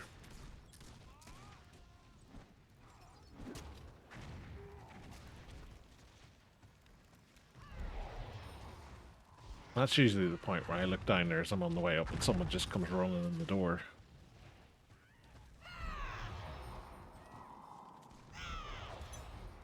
This is a horrendous place to have to sit and try and actually... Everywhere you go, you've either got line of sight on you, you're going to get knocked flying. Here, maybe?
And it's all over.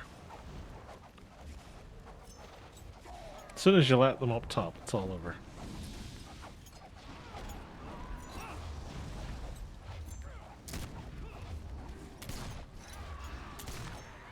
Off we go to the fort. The Fort of Wonder.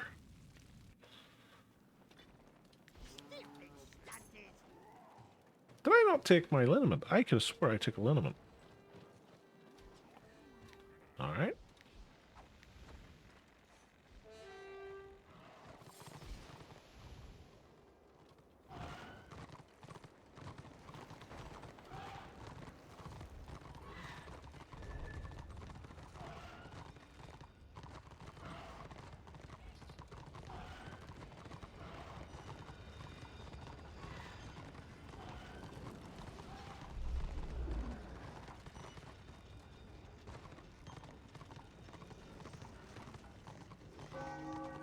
Now, it'll be interesting to see if they have a warband out here guarding the entrance to the fort.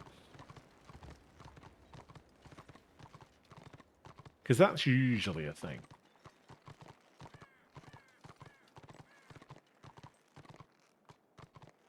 It's a thing I've never really understood, because the fort's so easy to get to via the city.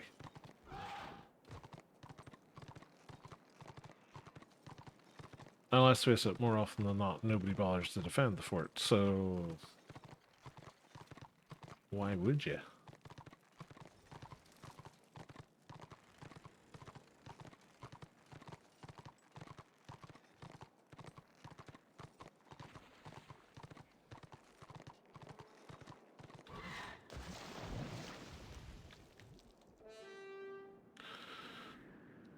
Still 85.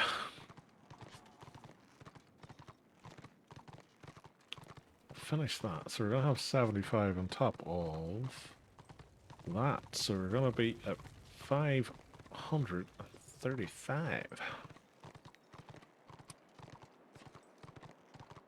Which would be good. Be better if we were 61. We could get our... Is it 61 for the RVR weapon? I think it's 61. I think the fort weapon's 66. I think that's the way around it goes. Think. Not 100% sure. Have it in my head, it's something like that. Which is kind of why I want to get the Genesis weapon, because if I spend the 600 crests to get the upgraded RVR one, I can swap out the other RVR one for the Genesis weapon, and that'll be a DPS increase in it, so it'll be a DPS increase across the board.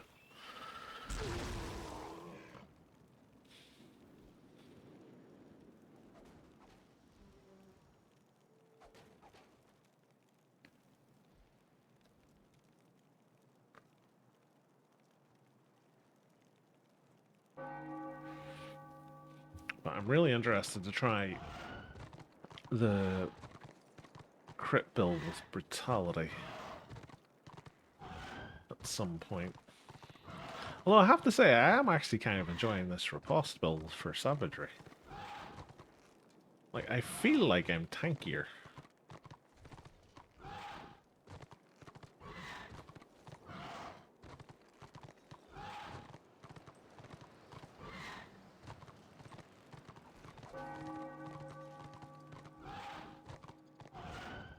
And I'm gonna get a damage boost once I get to 58, because the final bit of oppressor is going to give me 4% damage boost, which would be nice.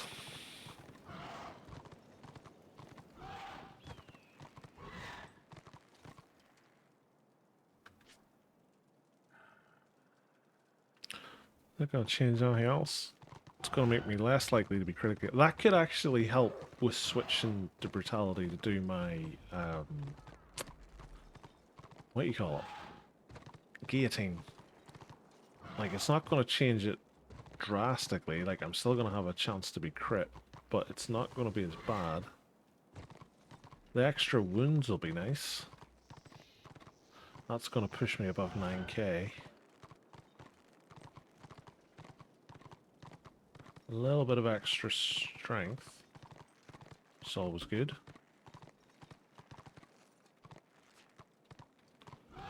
You need to cut those fingernails, mister. To be fair, I need to scrub off some of these scales as well.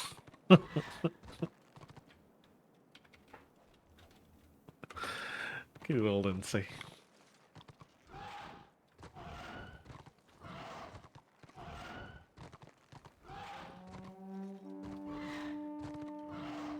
I really wish you could just pick which one of these mutations you get, because, like, for me, and we're going to get into Fashion Hammer here. So, for Brutality, I like most of them. This one's the one from the opening cinematic, so it's quite nice. I hate this one. I don't like the lizard claw thing. This one's okay. Like, it's not my favorite, but it's not the one I hate. Back to that again. Give us the one I like. I like the one that's the bird's talon. It's very zinchy.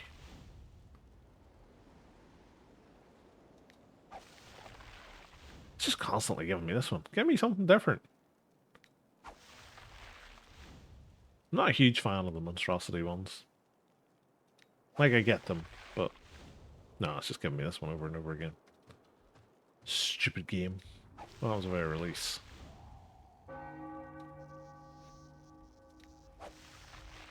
No. Why can't you just stick with, like, the bird talon one when things like this happen?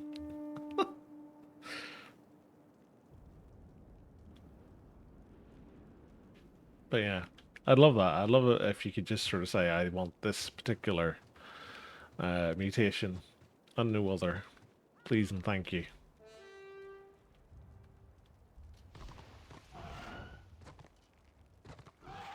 Heck, I'd even take it if you could do the Marauder with, like, no mutation, because, like, how cool does that look? Just as the character model.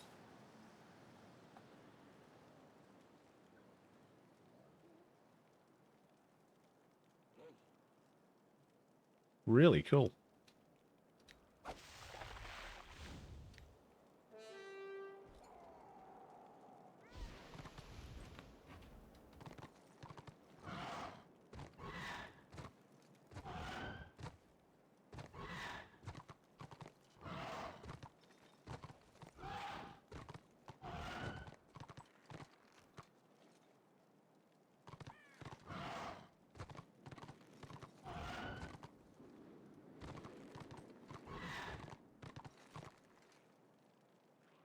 Well, it looks like we're going to have about a warband of people defending the keep as it currently stands. So we're going to be less than what we were in Fell's Landing, unfortunately.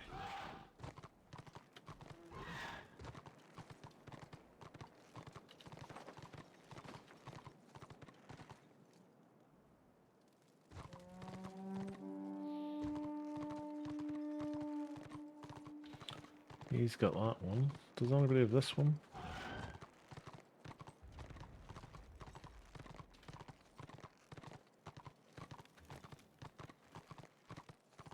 No, I'll get this one. When the time comes.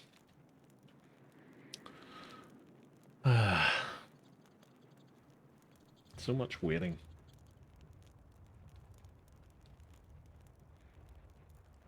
Be interesting to see what we actually get for locking of Black Crag, because I don't think it's going to be much.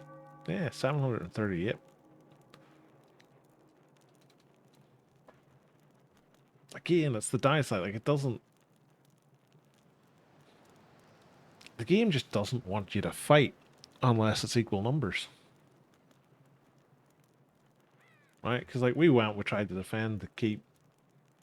We weren't going to be able to defend it against the numbers we were fighting. And the game's just like, yeah, you don't deserve anything for that.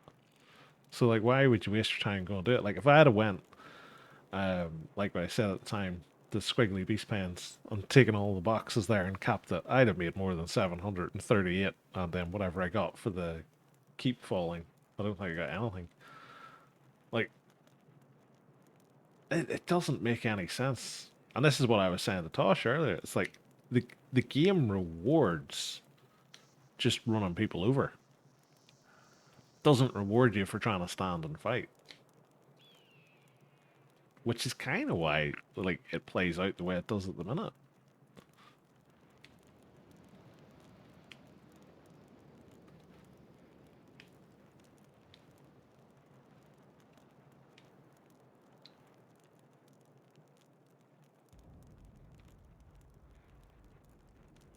It's the one thing of why I'm so excited about this new server.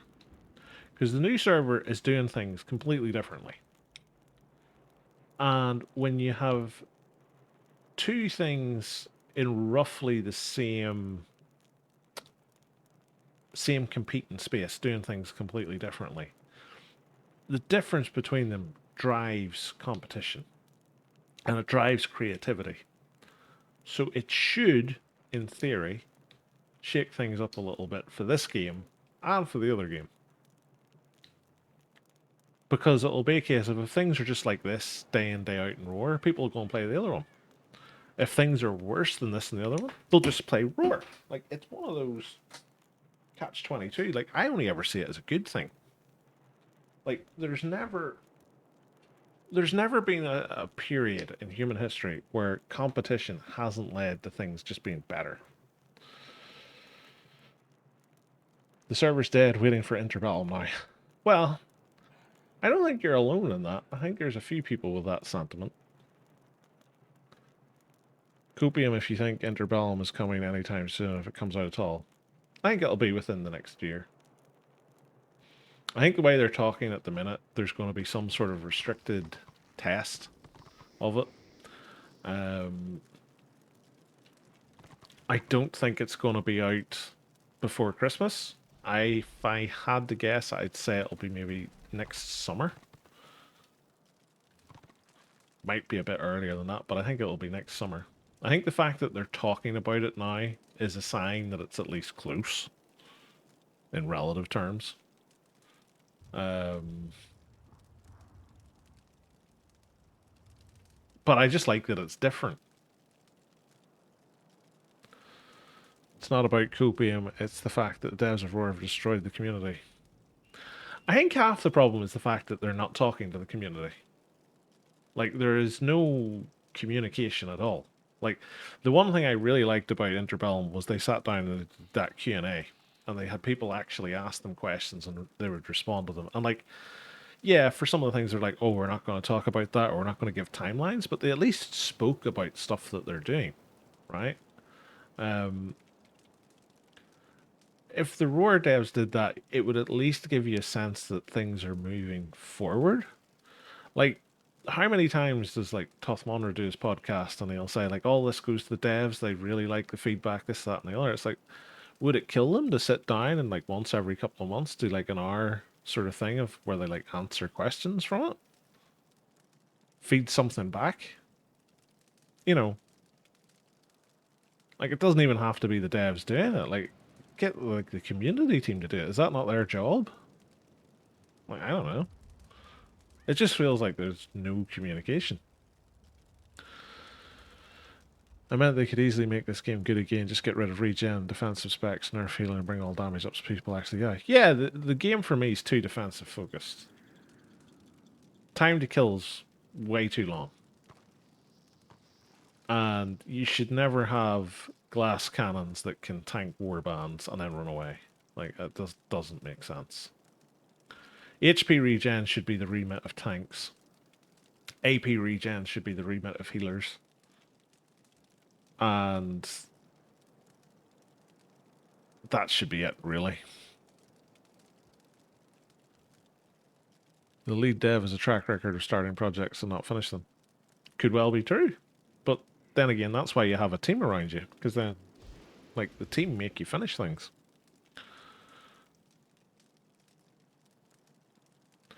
Interbellum won't have Grimnir, so that's a huge bonus. Well, like, War Grimnir's like a double-edged sword. Like, if he was any different than he currently is, then, like, the whole process would probably just get walked over. So, like, he has to be prickly as he is. Like, I've never spoke to the guy, but that's the impression that I get from reading his posts, is he's quite prickly. Interbellum are going a different way with it. They're basically just going, here's our guidelines, and that's your lot. You know, you either adhere to these or you don't, and if you don't, you're gone. So that at least makes things slightly clearer. Revert the GCD and make set bonuses actually good. Gear balancing is always a weird thing because you don't want to have things too good. But like my problem at the minute with gear is for new people, there's too much of a gap between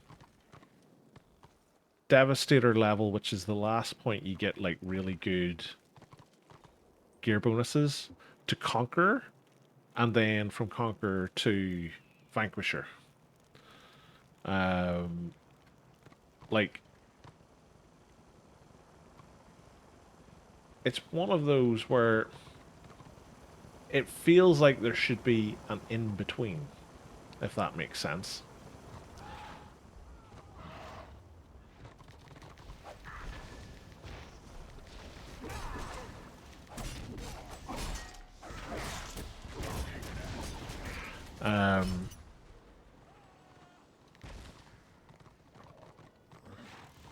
Like for me, what I would do is I would bring the different gear tiers from Invader and Vanquisher and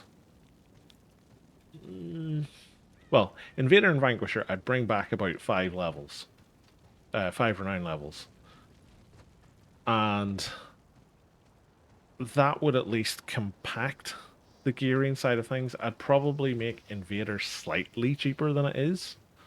Like for what Invader offers you and what you have to put into it, it's not a good trade. Triumphant and Victorious are better, and they're obviously higher leveled. And I'd leave them at the higher level, but obviously I'd bring them back 5, the same as Invader.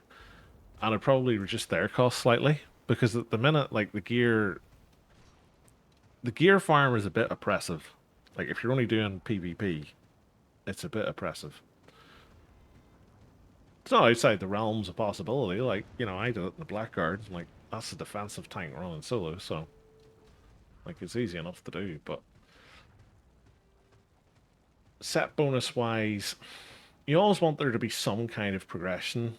And like I do agree with you, like some of the set bonuses are stupid. Like for this Marauder, I stuck with Devastator gear for ages because it had an armor debuff. Like Annihilator was trash in comparison. Um, I'm talking about the ward, by the way, not the actual specific gear, because I can't remember what the gear set was I was wearing at the time. But whatever had the Devastator ward associated to it had um, an armor debuff, and that on its own made the class feel so powerful through the 30s.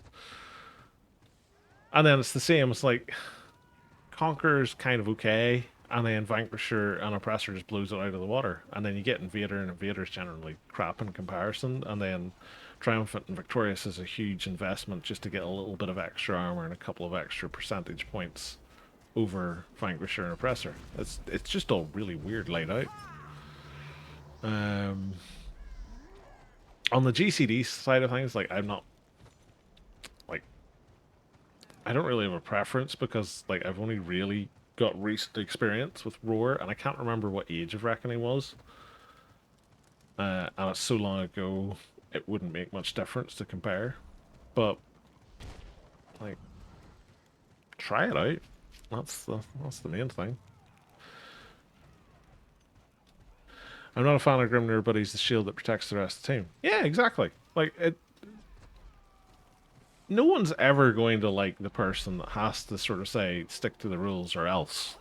Like, and you have to have a very thick skin because I'm going to go out on a limb and I'm going to say an awful lot of the player base is quite childish. So if they get told no, they're going to spit the dummy and throw the toys out of the pram, and then just sit there going blah blah blah and get up to all sorts of nonsense, whether that be like personal attacks or spamming or just trying to make somebody's life hell. Like, I'm amazed he doesn't lose his shit constantly with people.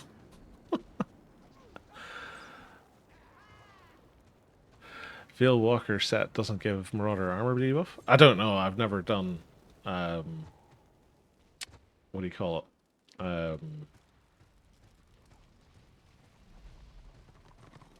Oh god, what's it called? The weird, stupid dungeon they added late. Hearth. Hearthstone Veil, is that it? Can't remember. HV. Yeah, I could never remember its name. Because it got added in late. It was like on live, I'm fairly convinced it was like a level 24 dungeon or something like that, and it was horribly bugged on release. So I never really did it. Hunter's Veil, that's the one. Yeah. I don't know where I was getting Hearthstone Veil from. But yeah, no, I've never used it. It was one of the armor sets for the Marauder at the Devastator level had an armor debuff on it. And it was just godly in comparison to like the next tier up was Annihilator or Mercenary, I want to say, is the scenario equivalent. And like you were trading in there's like a 500 or 590 armor debuff for +1 to savagery or something like that. I was like, do you know what, lads? I'll leave it. I'll just stick with the less armor and an armor debuff.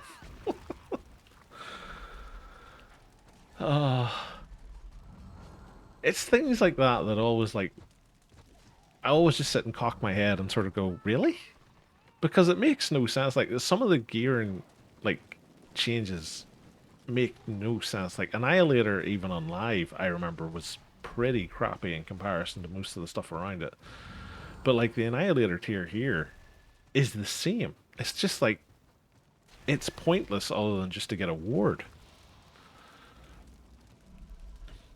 They need to put some good bonuses in the second and third slot, not just wounds and initiative strength and stuff.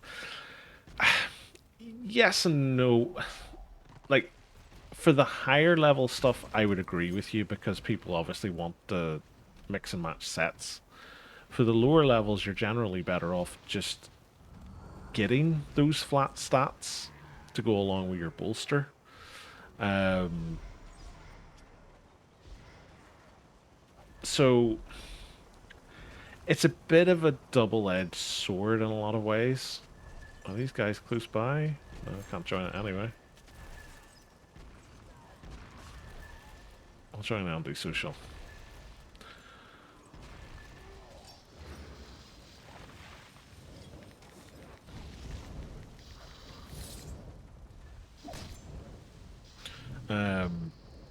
But like, I don't know. It's a gear has always been a weird thing because you can either make it too powerful, or you can just make it not worth the time. And it feels like there's too much of, well, sorry, in my opinion, it feels like there's too much of a variance going from one tier to the next, whether something's good or bad or indifferent.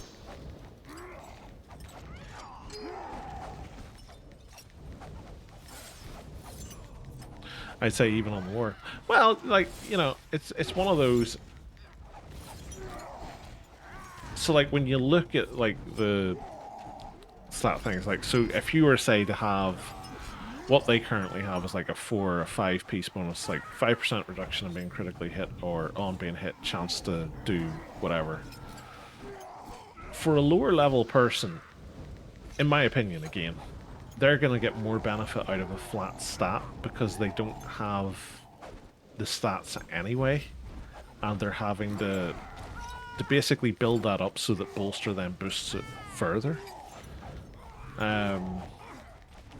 Like again, as a lowbie, I wouldn't turn down a flat reduction in chance to be crit or something like that, but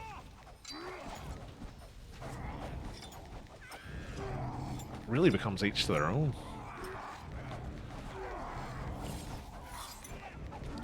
Make it powerful, I'd spam the fuck out of that button if it was an option. I'm talking like 3-piece being a crit. Ah, okay. Yeah. So yeah, something like that would be useful, especially for classes that sort of rely on, you know, if it was like, say, flat healing crit for a zealot, that bolster then's going to improve. Yeah, something like that would be really useful.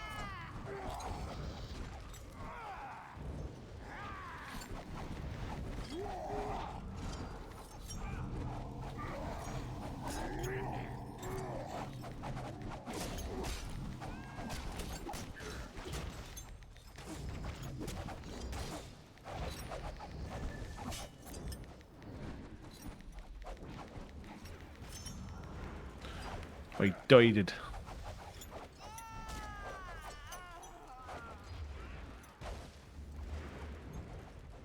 Oh, there goes the fort.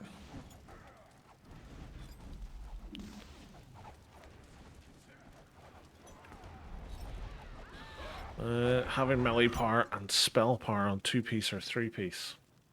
Yeah, well, that would be really useful at like the top end, because at that point, obviously, you're going to be what do you call it?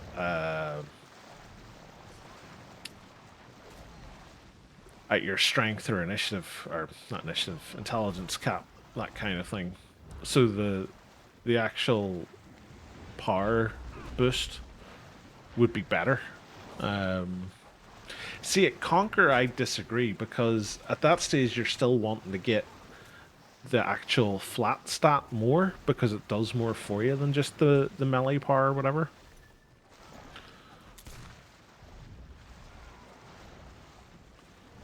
When people just stack gear that has multiple gear that has good 2, 3, 4 stats. Yeah, well, that's the thing. It's like, you know,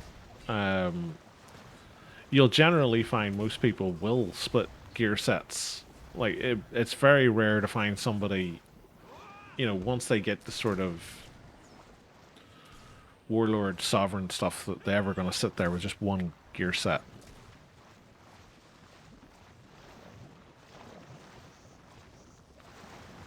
Lower down, people generally split sets anyway just to get the flat stat bonuses. Or at least I do, because most of the gear sets just don't have anything worthwhile after, like, the 3-piece bonus.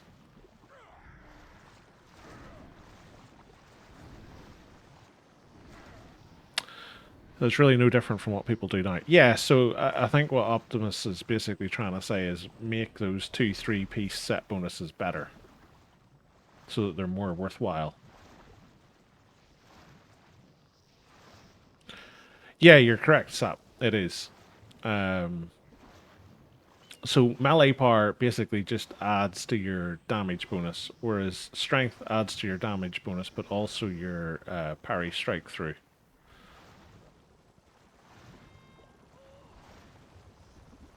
From memory, that is. I don't know if it's changed or not.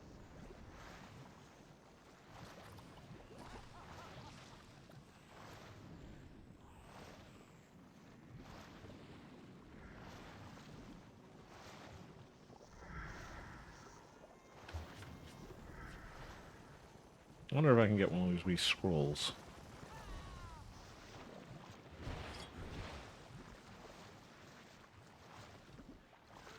I think it's just a random chance. Oh, is this a... I thought I found a hill I could walk on. Oh, I can. I can walk this bit. There we are. Standing upright, at least.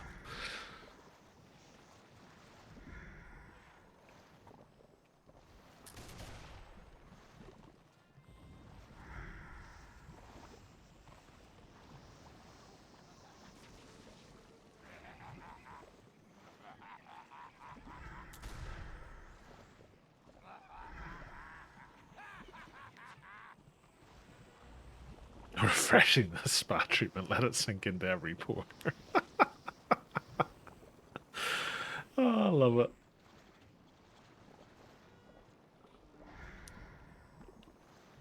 Why are you all in jail? Just pour a pour out and get back in. I mean, we could do. How long's left? 82%. I don't think you can war report out, can you? I thought, what do you call it was the only way. Oh, you can war report out. I thought the only way you could get out was your book of binding.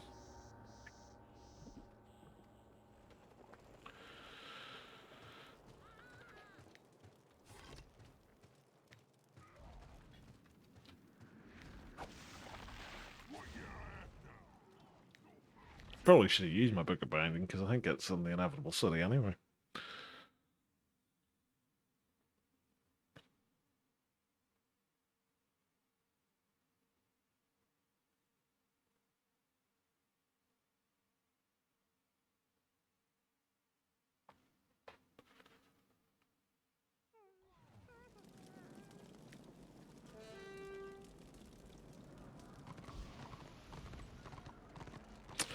Get my war crests while I'm here. What do you want? Yoink.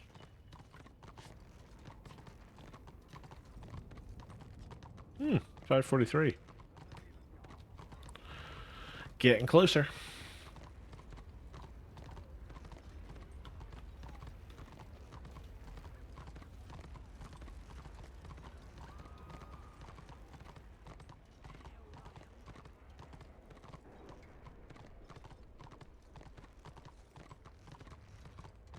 Let's try our hand at falling down the cliff again. I was going to go all the way through to the other door, but let's do it the fun way.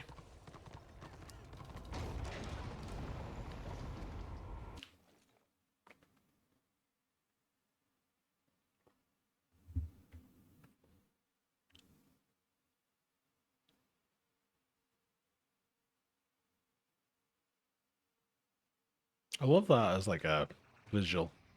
It's a nice piece of art.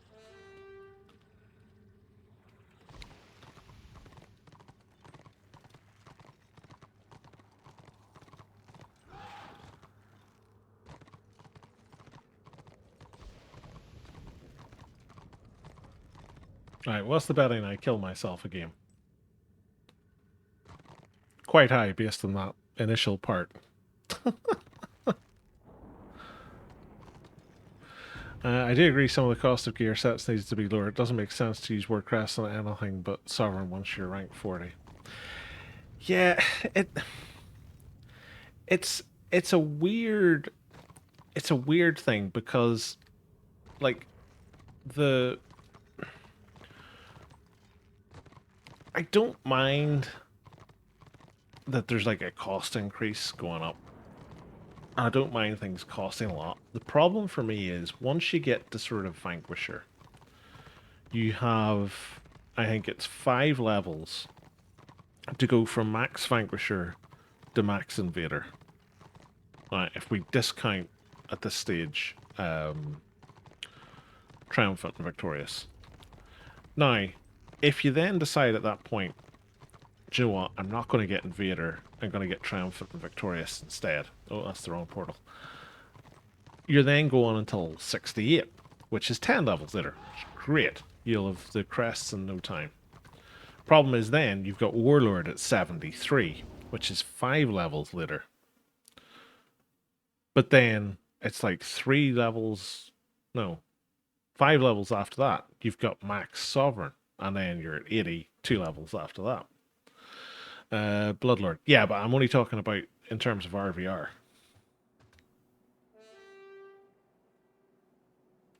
So if you're doing scenarios or open RVR, those are your gearing gates.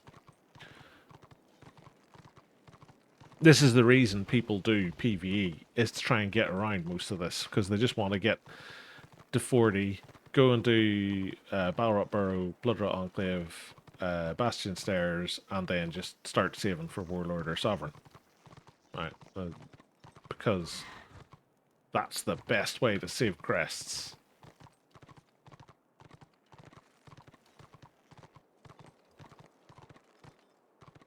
Which is great for your PvP focused game that you want everybody to gear up nearly most of the way just doing PvE.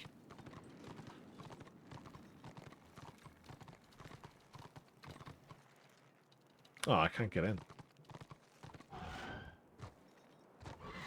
I came all of this way. Now I have to wait for them to kill the Lord. Since you fled from this fort prior, you cannot participate in the fortress. Haha, okay. That's a new one. Use bypass defense. Does that work? Nope. And there's no posterns on this side.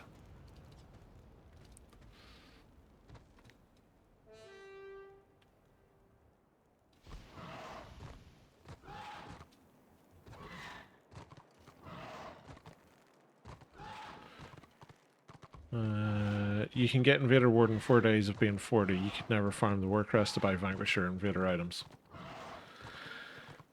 Well, you can get it in 4 days if you can get the groups for it. Is the big thing. So, like, my playtime is quite short.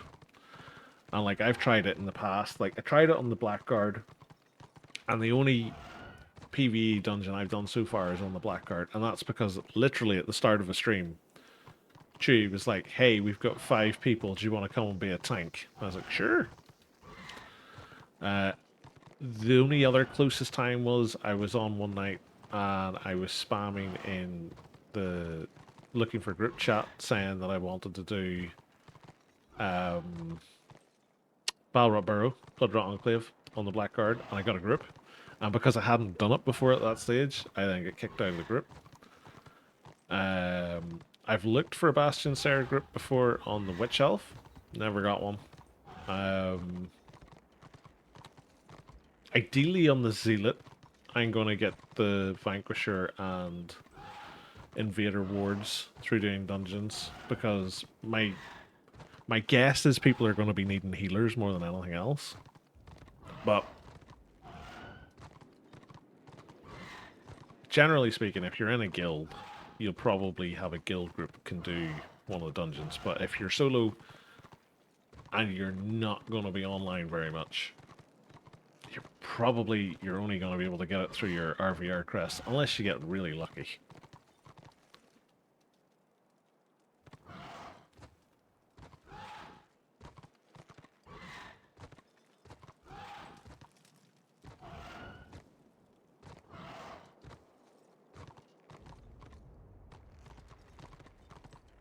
I don't know what's around here.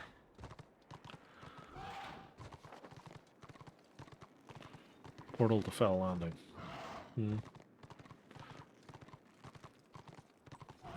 It's the thing I find so weird about these fort zones is there's so much wasted space.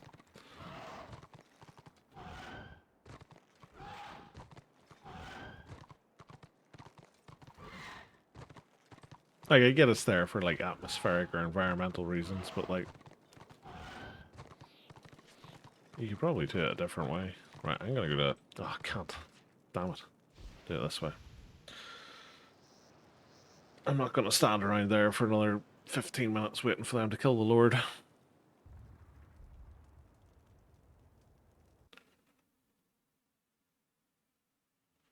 Oh, dearie me. Excuse me for yawning.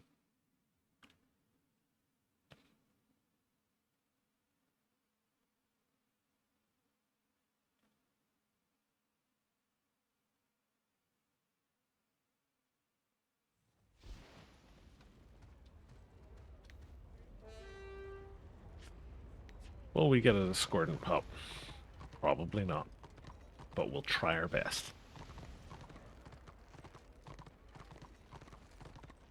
Tell you what, while I'm here, I'll go and check. I'm fairly sure it's 61 is the upgrade to the weapon. Fairly sure.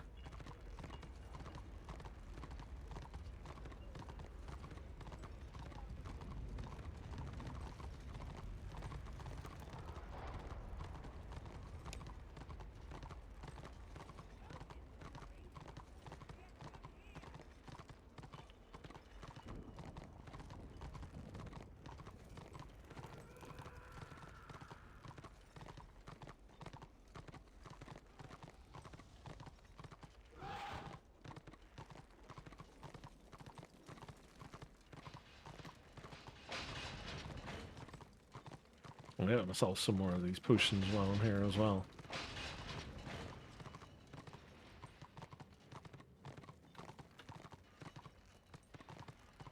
Paid for in blood. 61, yeah.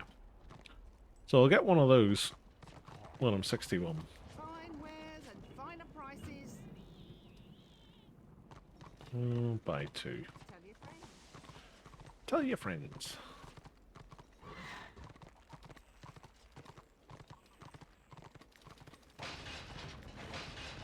My contribution was too low to get a bag roll.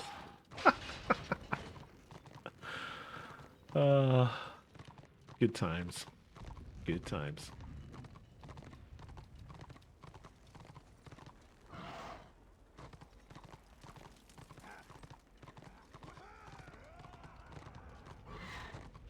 Now this is the big problem.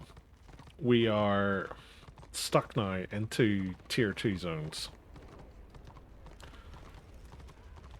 2 zones that are not designed to handle 60% speed mounts and zergs.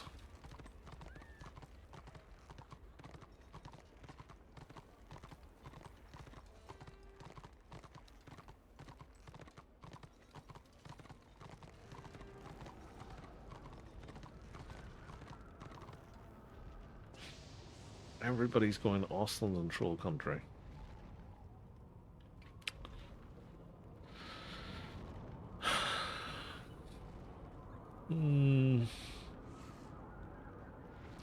Order's gonna siege this because they're quite close to 2 stars and there's no reason not to.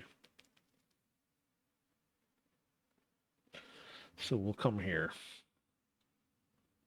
and we'll see what we can see. If it's just too zergy, I'll just go to Illyrian and Shadowlands. Kind of surprised that's not where everybody's headed anyway, but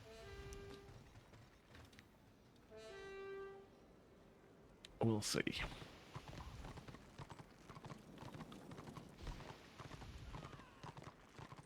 Go north.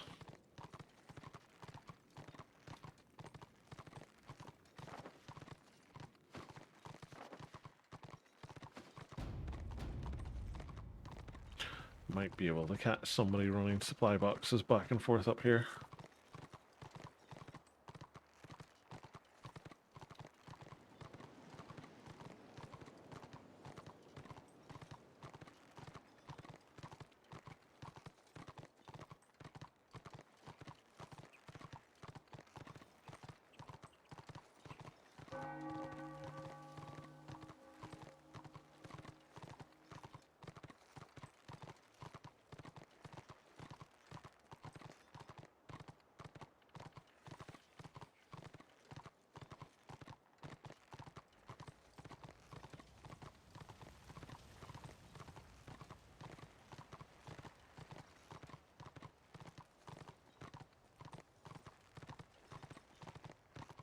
This is the thing I like about these lower level zones, is like the areas themselves feel more lived in for the most part.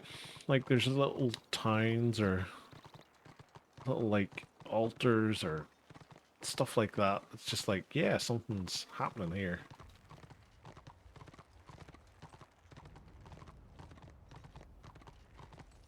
Hello.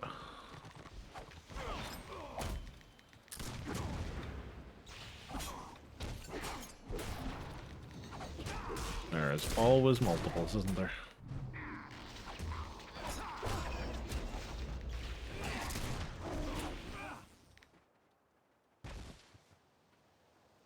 I love how the white lion was trying to pick up the box of this guy.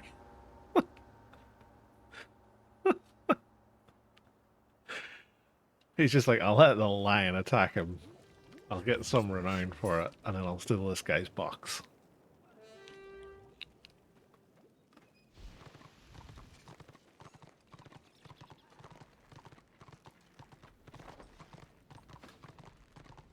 Oh.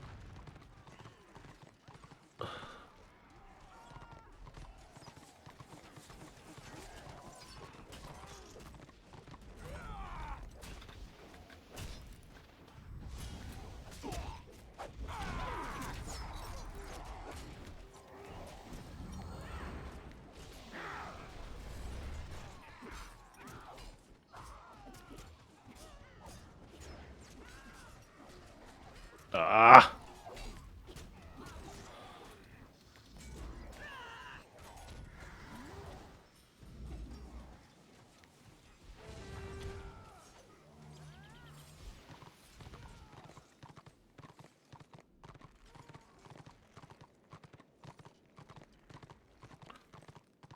Shall we brave the crypt of witch hunters? Why not? Probably a warband in here or something.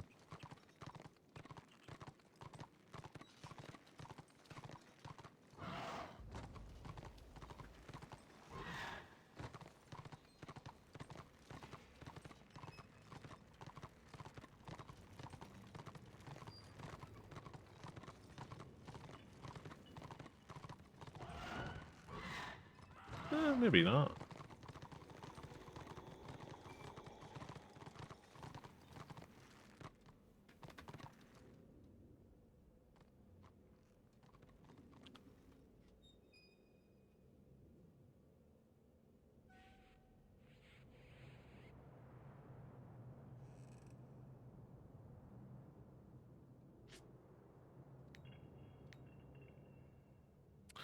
Gonna need to do some more cultivating to send stuff to this guy. I have to remember where all the different things come from. Most of the ones are just producing goldweed and gobsworts. I forget who the one is creates the restoration stuff. Is that a witch elf?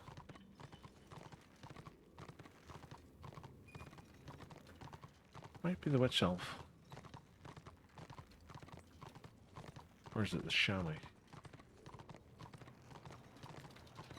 It's one of them. I'll figure it out eventually.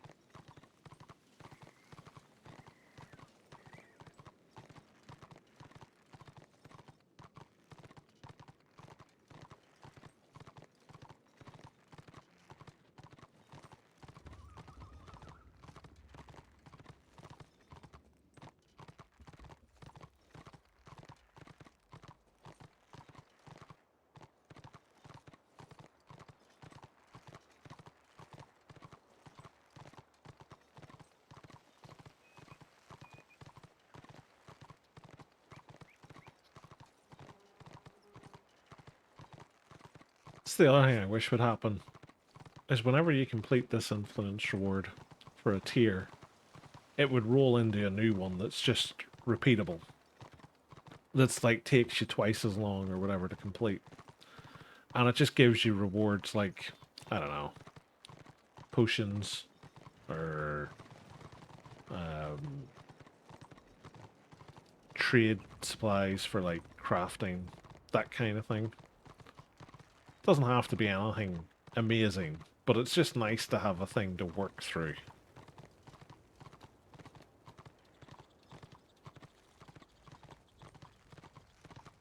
It's my one issue with this sort of system is there's so many things like this in it which only ever happens once, and then it's just dead for the rest of your gameplay because you finished it.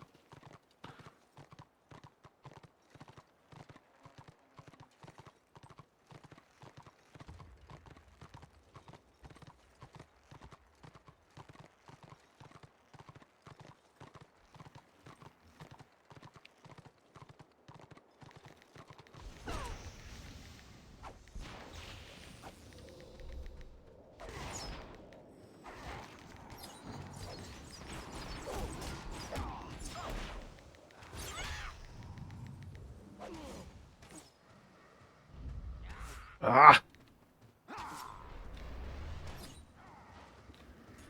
This Marauder pull that never fails. Fails for me quite a lot. Getting!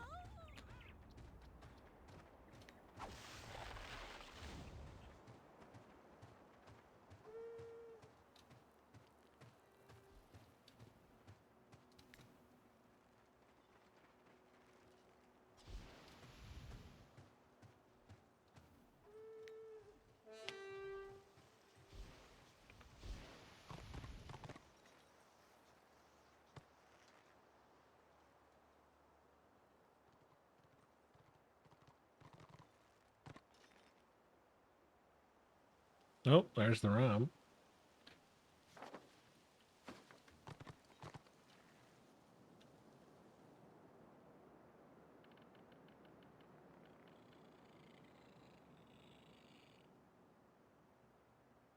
I wonder, could you pick up a box here, bypass the fence into their keep, and hand it in at their keep for increased rewards? That would be quite interesting, actually.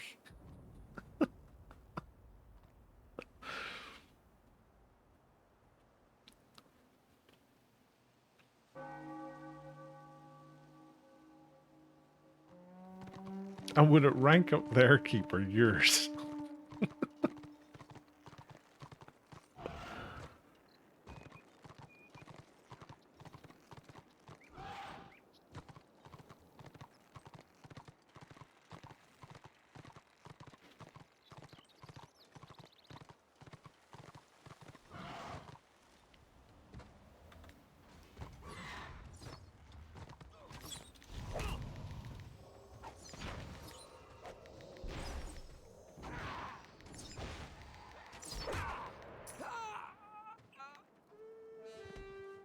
Ooh.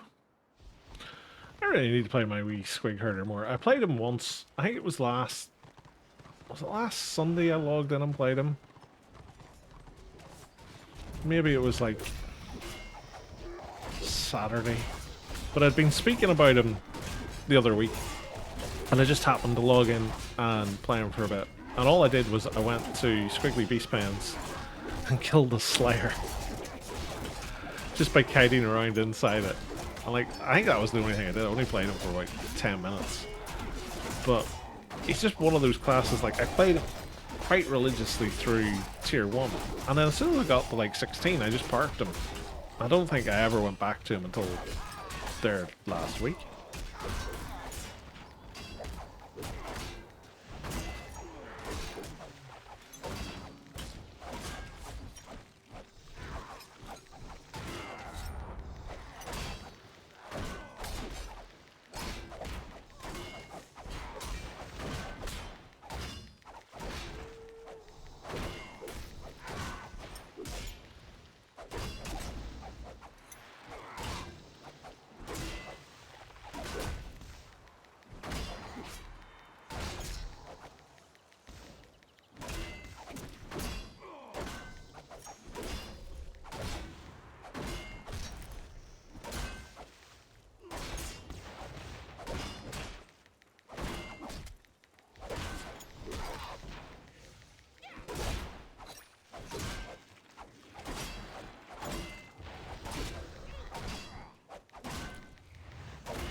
We did it.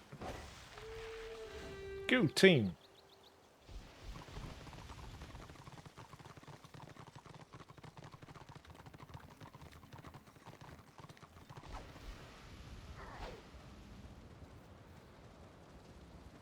There's that classic Marauder pull that never fails, filling again.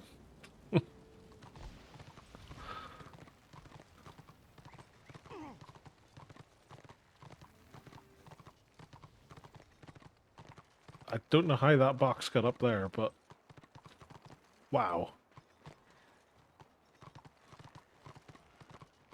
Like, there's a lot of water there. Like, why did they let us destroy their ram? Did they just not want to bother?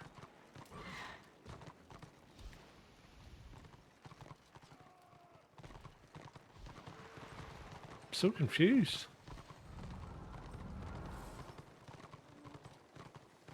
Someone died mid-punt. Yeah, but it's still funny to see. And judging by the height of it, it was probably one of those chosen, like, super high art punts as well.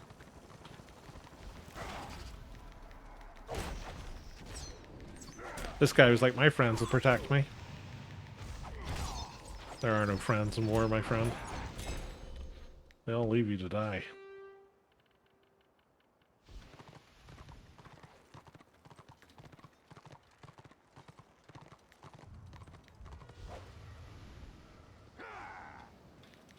Yoink.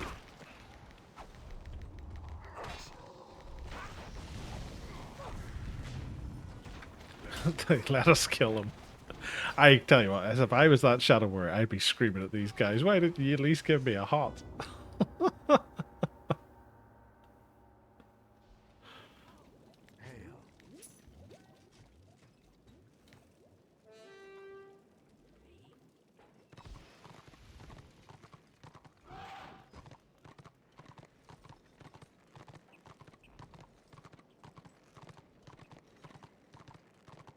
Where are we now? 92.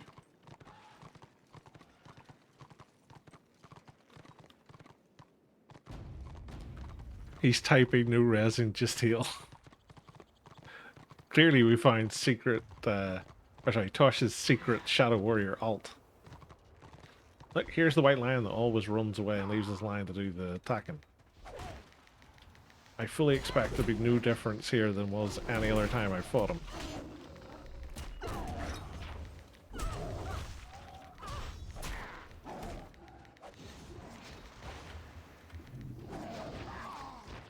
I should have potioned, but I was having too much fun. At least he didn't run away this time.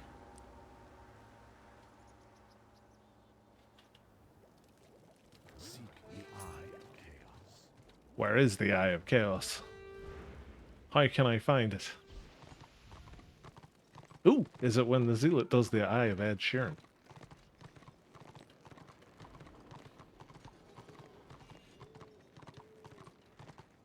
No detaunt on Lion? Yeah, I didn't play it particularly well. I didn't even heal myself.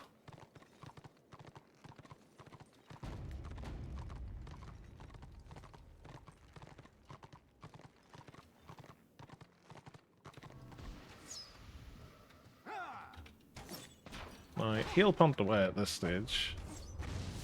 Then he's going to knock me down to increase his range. Like that.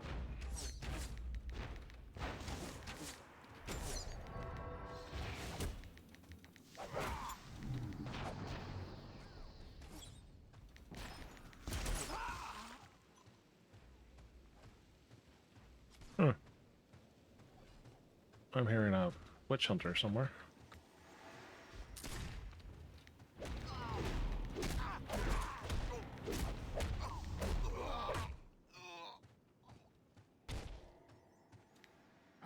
I didn't mean to click that. I wanted to click my horse.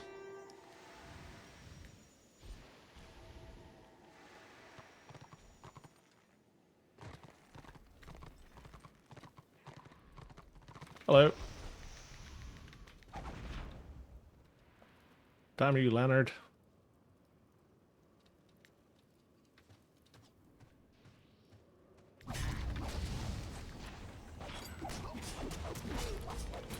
Leonard and friend.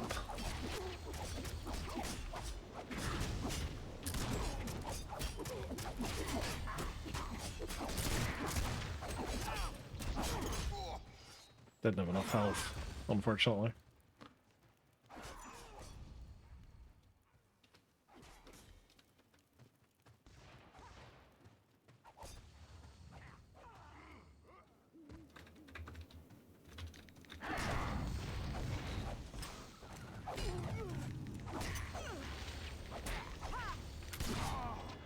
Dead again.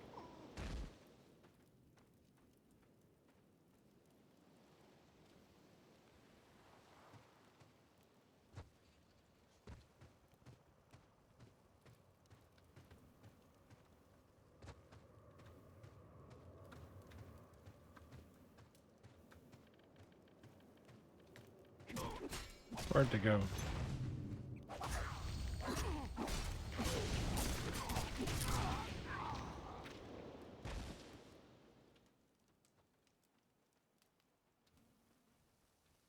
This way?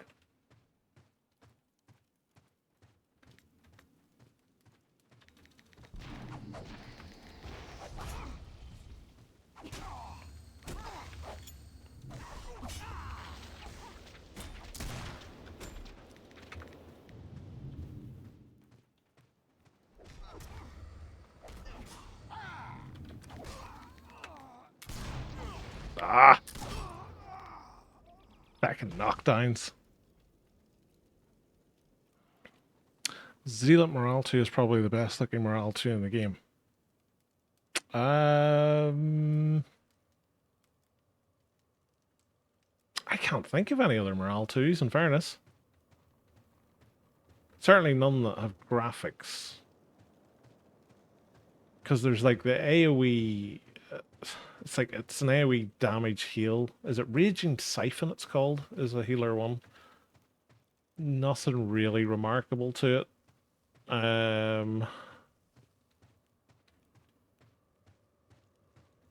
What's the other one?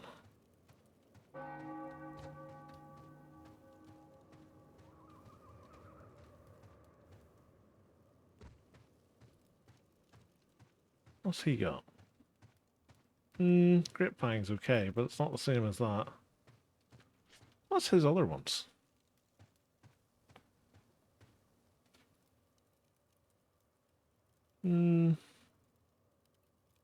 Force of Will doesn't have any sort of design to it. Like, you're probably right. I can't think of any others off the top of my head that give, like, any sort of, like, what do you call it? Like a, graphical effect.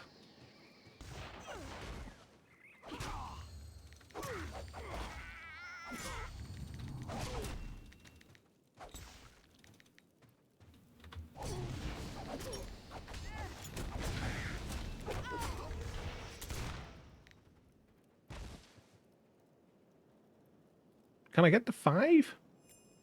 Can I get to 6? Ooh. Not dead yet. Love it.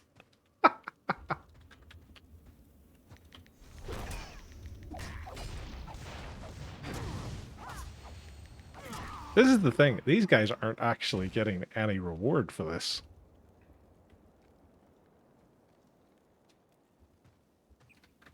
And there's now a third one here as well, because I've seen him stealthing up to here.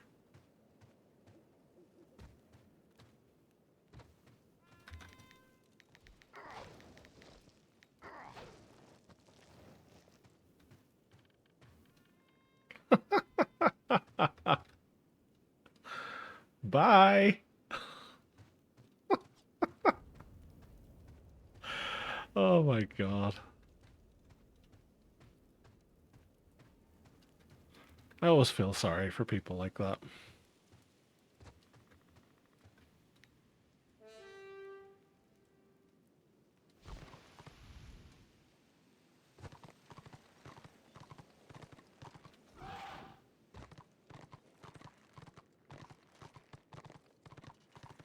Oh, my liniment ran out.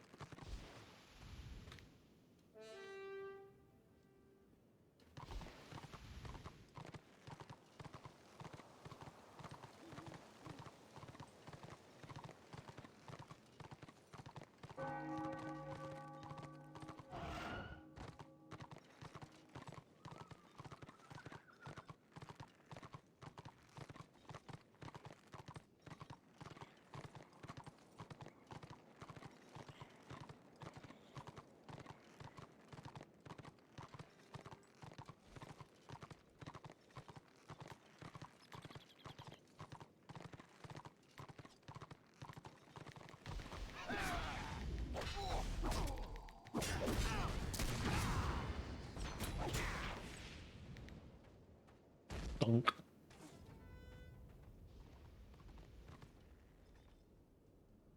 Does that take me to 6, or does it cap at 5? No, it caps at 5. Random. I was secretly hoping I could get this to a point where it would be like I had 1 HP and I could be soloed by a chicken. How great would that have been? And why? Oh, I didn't. That's right. I got a pop and didn't take it.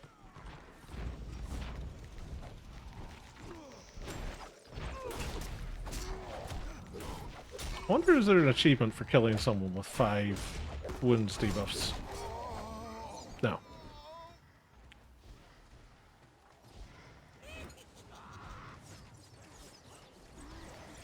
Sads.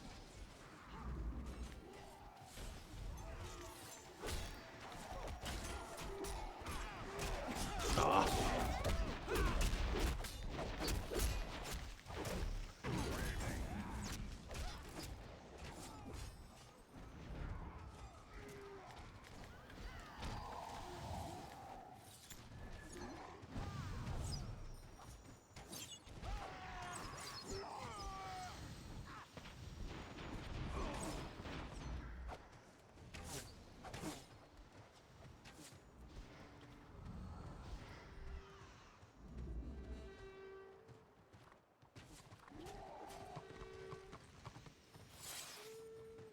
Don't you just love fighting back and front to the war camp? It's what dreams are made of, really.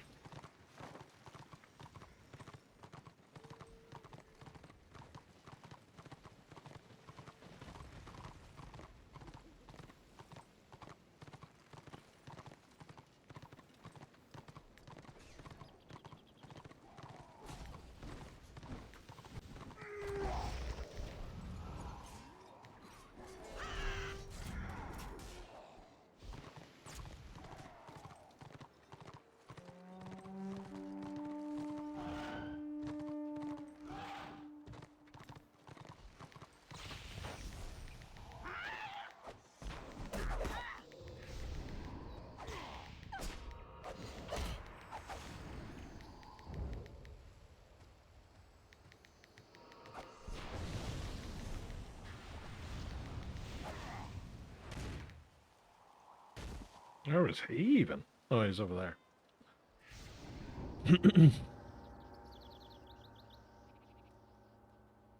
Max should be at 10 stack and then the next death is permanent. No, I don't want to heal them. I want to keep them. My badge of honor.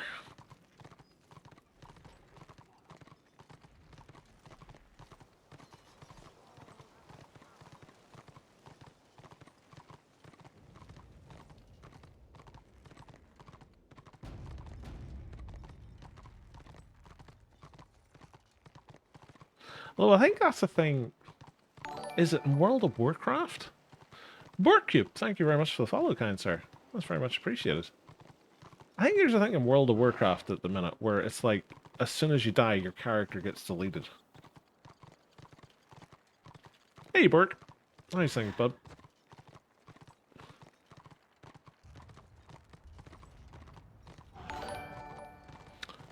Evil Jordy, thank you very much for the follow, kind sir. That is too very much appreciated.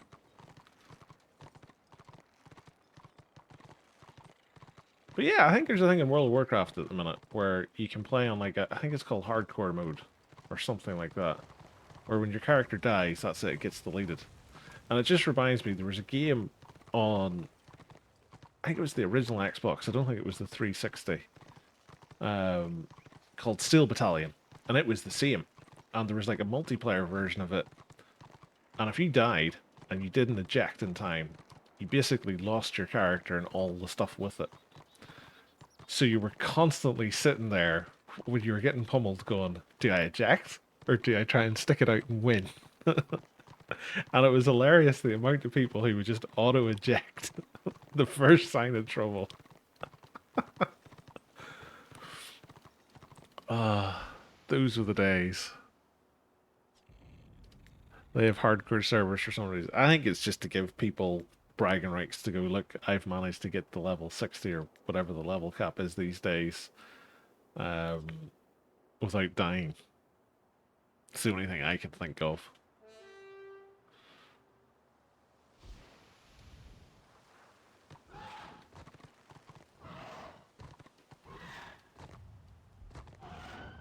Imagine it in a PvP game, though. If you manage to get to max level, you'd be like, I don't know, you'd be a boss sort of NPC almost for all the other players. You'd have warbands trying to take you down.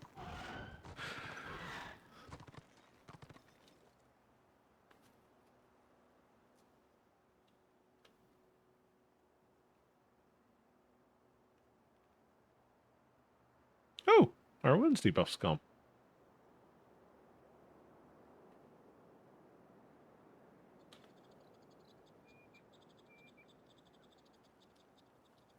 See, I saved the gold.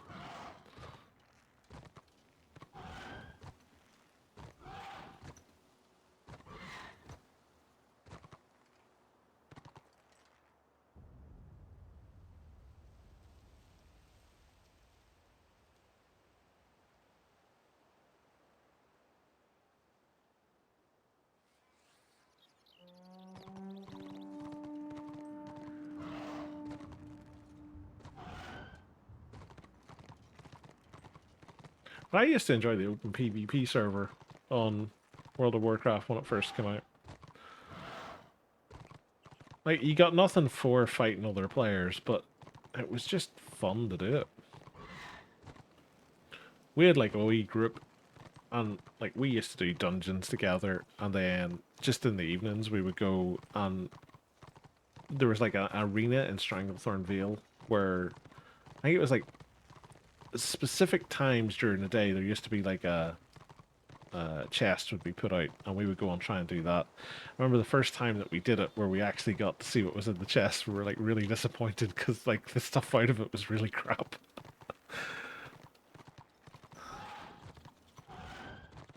Hey, Arngrim. I'm not too bad, thanks, bud. Just having a nice, relaxing Saturday. Hopefully all's well with yourself and you're having a nice day, dude.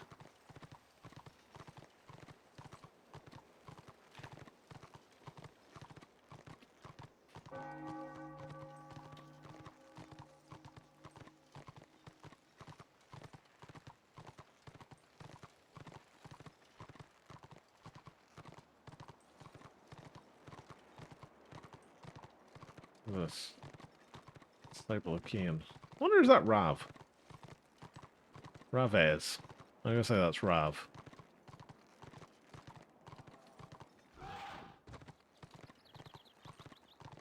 Doing great. Ah, good to hear, bud. How's Warhammer? Very zergy. Very, very zergy. Order's basically been running rampant the entire time I've been playing, which is coming up in 3 hours now. They've done Fell Landing, Butcher's Pass, and they're now about to lock Ostland and Troll Country. So it's all very one-sided. Oh, thank you very much for the follow, kind sir. That's very much appreciated.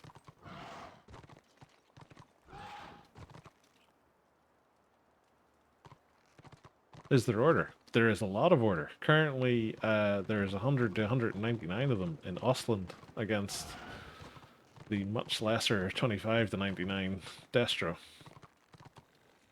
Is there order warbands? I assume there is. Whether they're open or not is another matter. I don't know any of the peeps. So I can't say if there's specific ones out and about.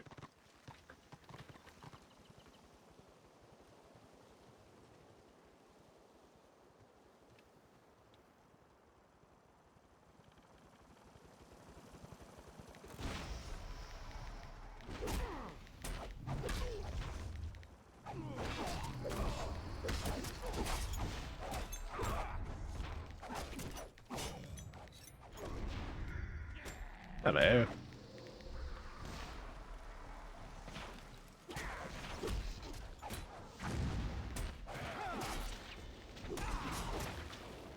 forever snared. And it.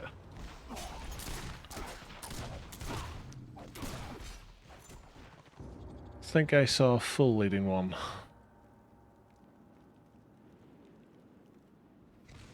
I don't know who full is, but now that you say that, I think that's whose ram we destroyed earlier. Because I think it said Fool's ram has been destroyed. So, that's a good call, Malmar. Why is that Armbreaker running? Because most people are cards. And if they feel like they're going to die, they'll run away.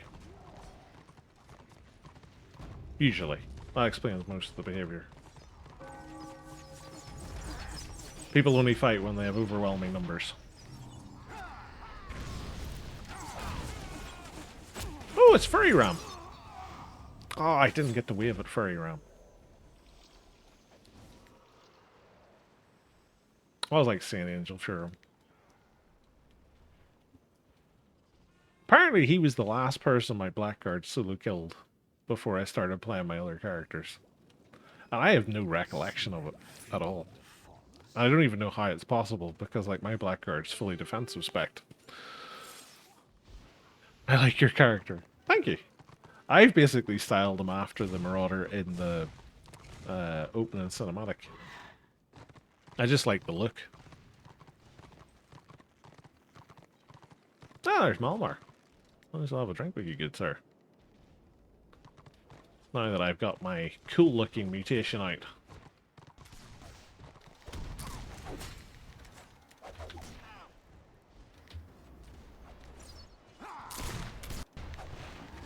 Oh, I thought I was about to crash there for a second. Oh, 58. No, I can wear my chest piece. Well, once I get out of combat, I can. Hey! What's this look like?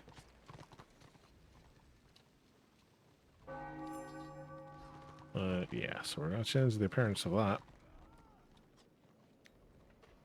Huzzah! Impressive.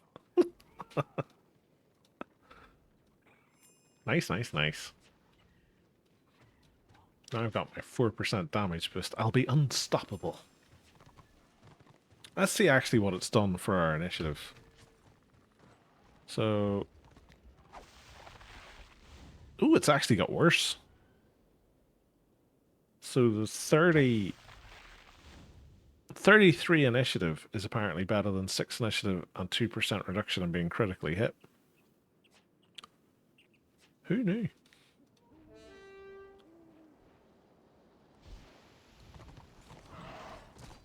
You mean the Marauder that gets owned by that girly Shadow Warrior? That's the one. At least he looks cool when he does it, though.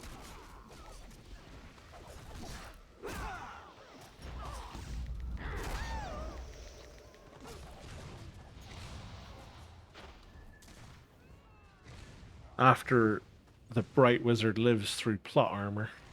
After he gets impaled. 139. What's 139? My initiative? Is it? Yeah. 139 when I'm in Brutality spec.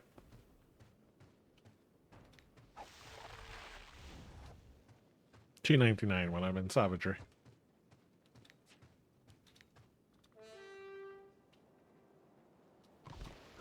That's why I was saying to Tosh earlier, like, there is no reason for me to switch out of Savagery in the middle of a fight to go for Brutality spec, because I just become super squishy. Because I lose a whole bunch of weapon skill and initiative.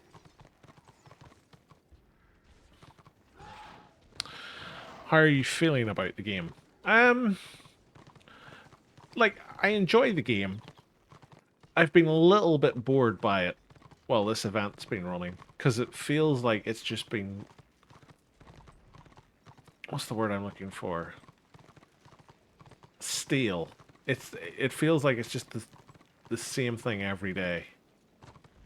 Like, there's no real change happening. Like, today's been the first day where I've played where, like, zones have been getting pushed, which is a nice change.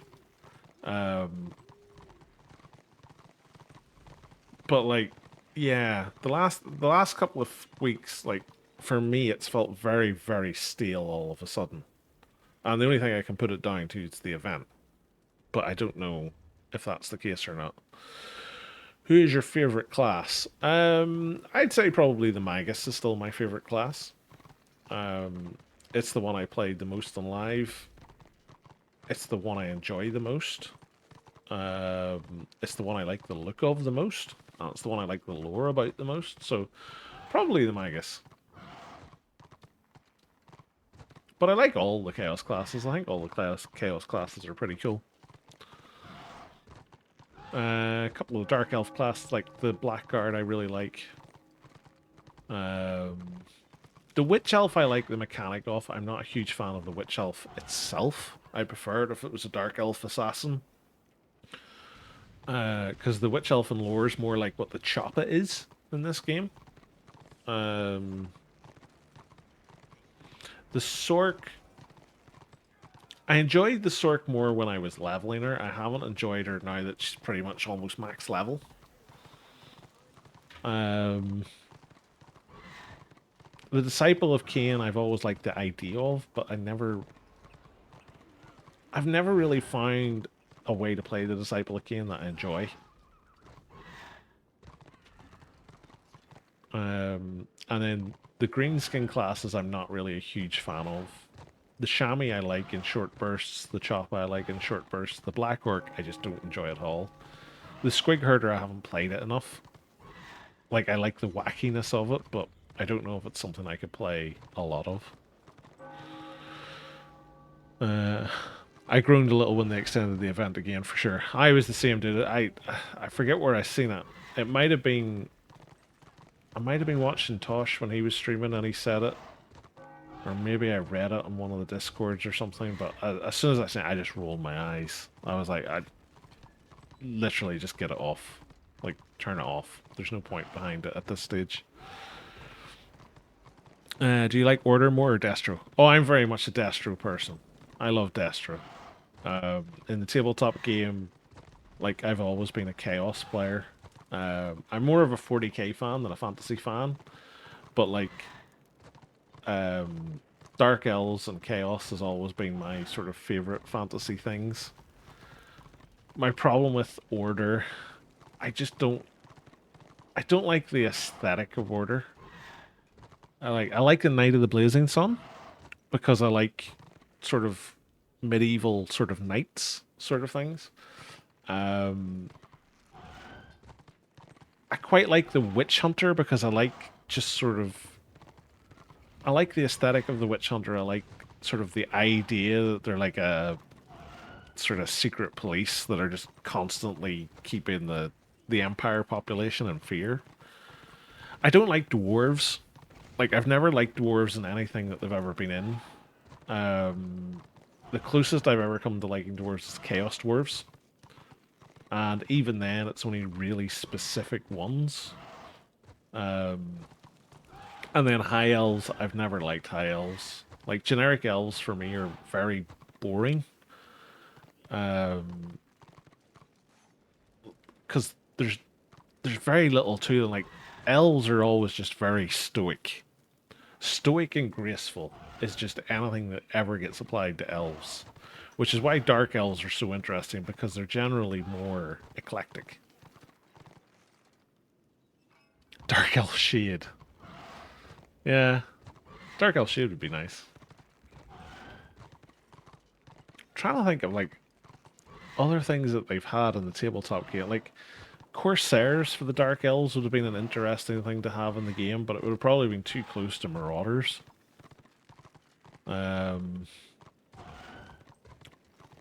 Beastmasters I was never really a huge fan of because the Dark Elf sort of creatures that they used to have with them, I never really found them hugely interesting.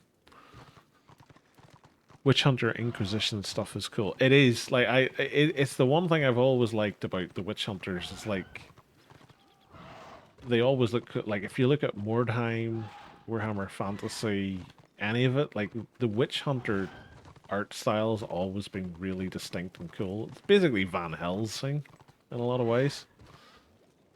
Harganeth Executioners. Yeah, like, they would be cool, but the thing with them is, like, doing them in a game like this, it just basically becomes, oh, that's a two-handed blackguard. Because it all comes down to silhouettes. Which is going to get me on talking about my hatred of event mounts, because it ruins character silhouettes. Silhouetting is so important in games like this. Because you want to know whether it's friend or foe coming at you, and then what kind of faction or race it is.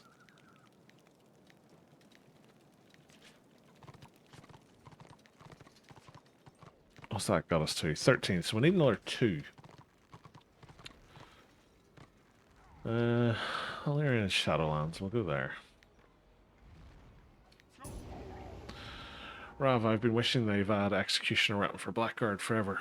Honestly, the thing that I would have loved them to do for Blackguard is give them dual-wield swords. Because they had art for dual-wielding Blackguards. And you could have had that as, like...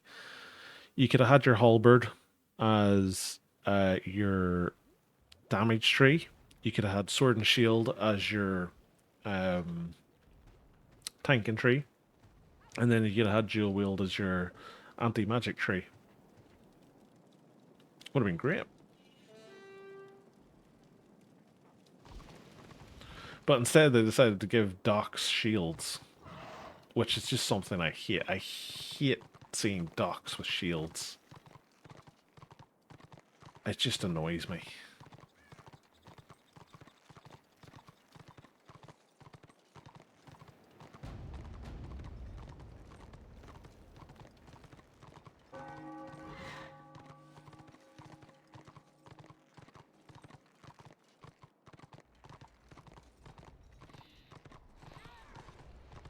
Everybody's running away.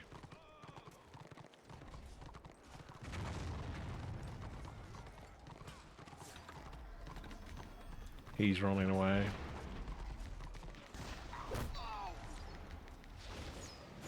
Forever snared.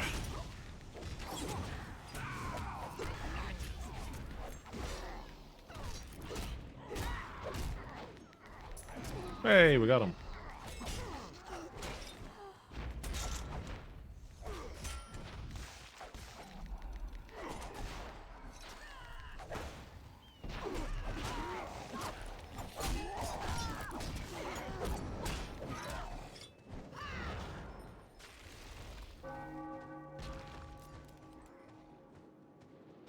Blackguards don't really use shield much in lore either. Glaive is main for them. Bleak shields use the shields. Yeah. You see, that's one of the things where they had to sort of bend the rules slightly just to make it a class in the game.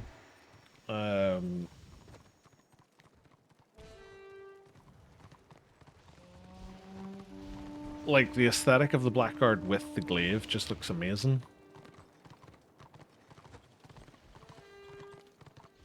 But I've always just really enjoyed playing it with a shield.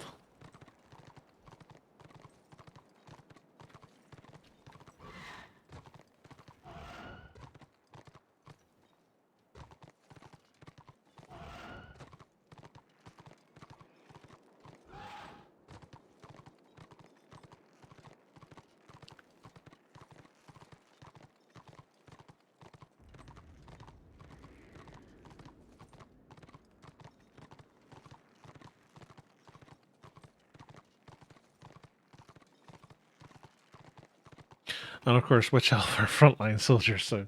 Well, that's the thing. It's like, it's really weird to me that, like, you know, in the lore, they're effectively choppas. And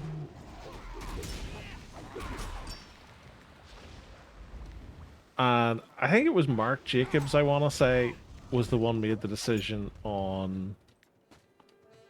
on the Witch Elf being the stealth class. I'm nearly convinced I have that right. It was Mark Jacobs wanted them to be the stealther. Because... And I believe the rationale behind it was because elf rogues were so popular in Warcraft. Oh! He just alt F forward. or were reported, one of the two. But it never made much sense because you had so many classes that you could have created that were like actually stealth classes in the lore. And like, I get it, you can't make a dark elf faction and not have a sork and a witch elf because it wouldn't make any sense. But yeah.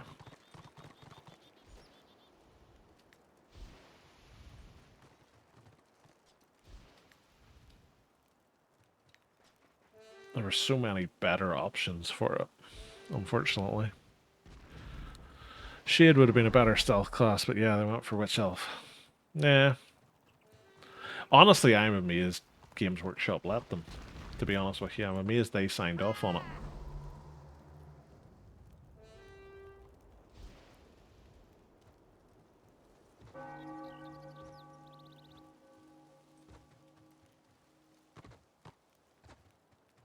Or a literal Dark Elf Assassin. Yeah, like, that's the thing. Like, there's artwork for the Dark Elf Assassin, and there's, like, Dark Elf Assassin NPCs in the game that look amazing.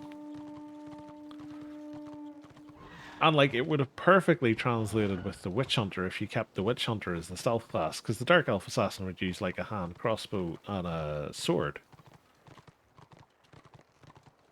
So it would have been easier to balance the two together, because, like, on live, the Witch Elf didn't have the extra range that it has now. Like, it was literally just melee only. He is coming. Cover your butt. That's one of my Hello favorite. there. Assassin would also been fine. They're more of a rare entity, though, but yeah. Well, that's the thing. Like, the way that you have to look at this game is each of these classes that you see running around are effectively just, like, champions or, you know, heroes or whatever they happen to be. Like, the main armies are sort of like the NPCs that you see forming up or, like, roaming around the cities or whatever it happens to be. But, yeah, it's just weird Hello there. decisions like that. Hey, Jordy. Have you play Order?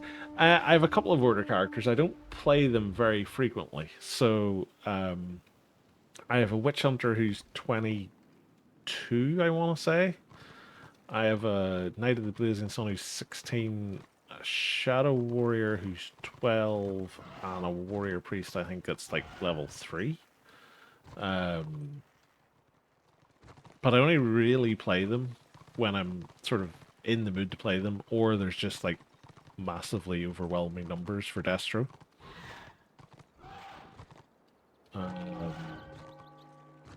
I enjoy playing the Witch Hunter because I like playing stealth classes. I'm not particularly good at playing stealth classes. Like in World of Warcraft, I liked rogues, but I was never any good at playing a rogue. Same in Star Wars: The Old Republic. Like I like playing Sith assassins, but I was never particularly good at playing a Sith assassin.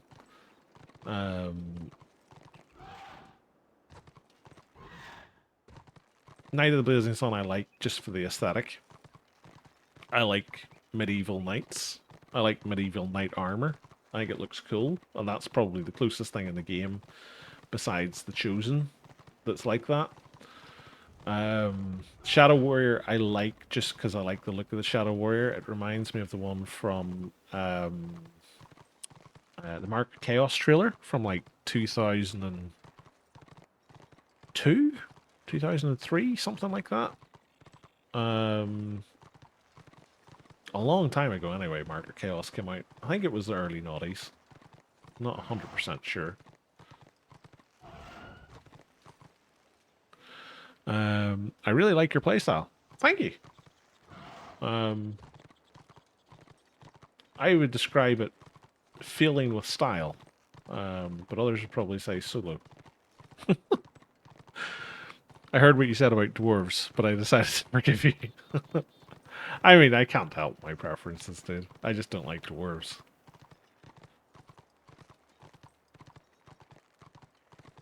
Dwarves for me are an awful lot like elves. They're just stereotyped into one really specific style and role. It just gets boring very quickly. And outside of the Ironbreaker, I don't really like the look of most of the dwarf stuff in this game.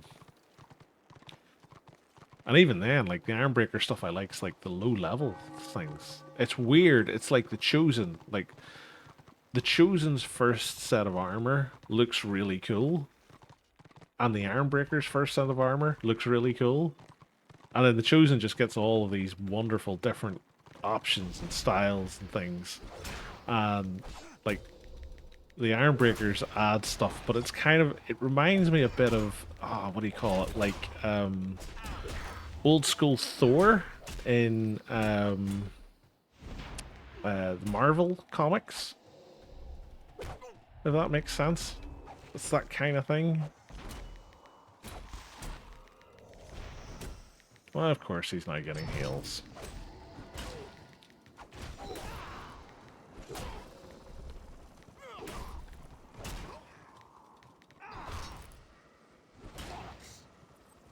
I've got a laser beam too.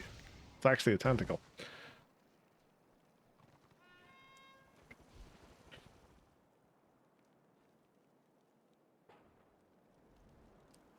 Dwarfs are nothing like elves. Dwarfs are pure love for me. No, what I'm saying is the two of them are basically stereotyped. Like, elves are just stoic, aloof, and graceful. Dwarves are short, ill-tempered, and sort of honor-bound. And it is basically, wherever you go, whether it's like Tolkien, D&D, Warhammer, whatever fantasy environment you want to go to, that's what dwarves are, that's what elves are. It never changes.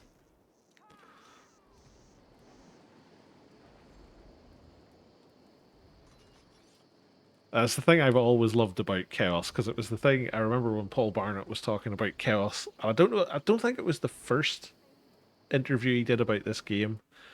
It was one of the later ones, but he was like, people get confused and think Chaos is the devil. He says it's not. It's like you cut your arm off and mice pour out instead of blood. And I was just like, exactly. Where did Destro go? I think they were just running boxes back and forth to the keep. Or they all just randomly ran away. But yeah, you'll generally find that as a solo player running around, you'll come across like a war band of your own people, and then you'll turn around and none of them will be there. It's weird, but it happens quite a bit. Oh, are they different? Oh, that's that one. Okay, I'll move that up there. Keep that out of the way.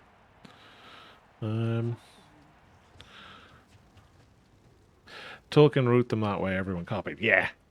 And that's part of the problem. It's so ingrained in everybody's psyche now that that's what a dwarf is, or that's what an elf is. That's all they can ever hope to be. But on that note, guys, that's nearly us at the 3.5 hour mark, so I'm going to call it there. Thanks all so much for coming along and watching today. It's been good to have you all here.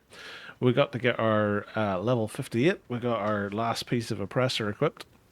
Got our RVR week done finally, so everything went exactly how we were expecting it to be. I am hopefully going to be back on later on this evening. I'll probably end up playing the Witch Elf if I am. I'll see what the game's like anyway. And then if not, I'll probably be on tomorrow. But I'll have a look in the meantime and see anybody else streaming, and we can do a wee raid. Who have we got? Oda Pain is on. I wonder if that Odalicious. Might well be. Newton, White Lion Gearing. Yeah, it is him. So far over his way. But yeah. Thanks all so much for coming along and watching. I hope you all enjoy the rest of your day. I hope you all have a nice day tomorrow if I'm not speaking to you later. And I'll catch you back here next time. But until then, take care, all the best, and see ya. Bye.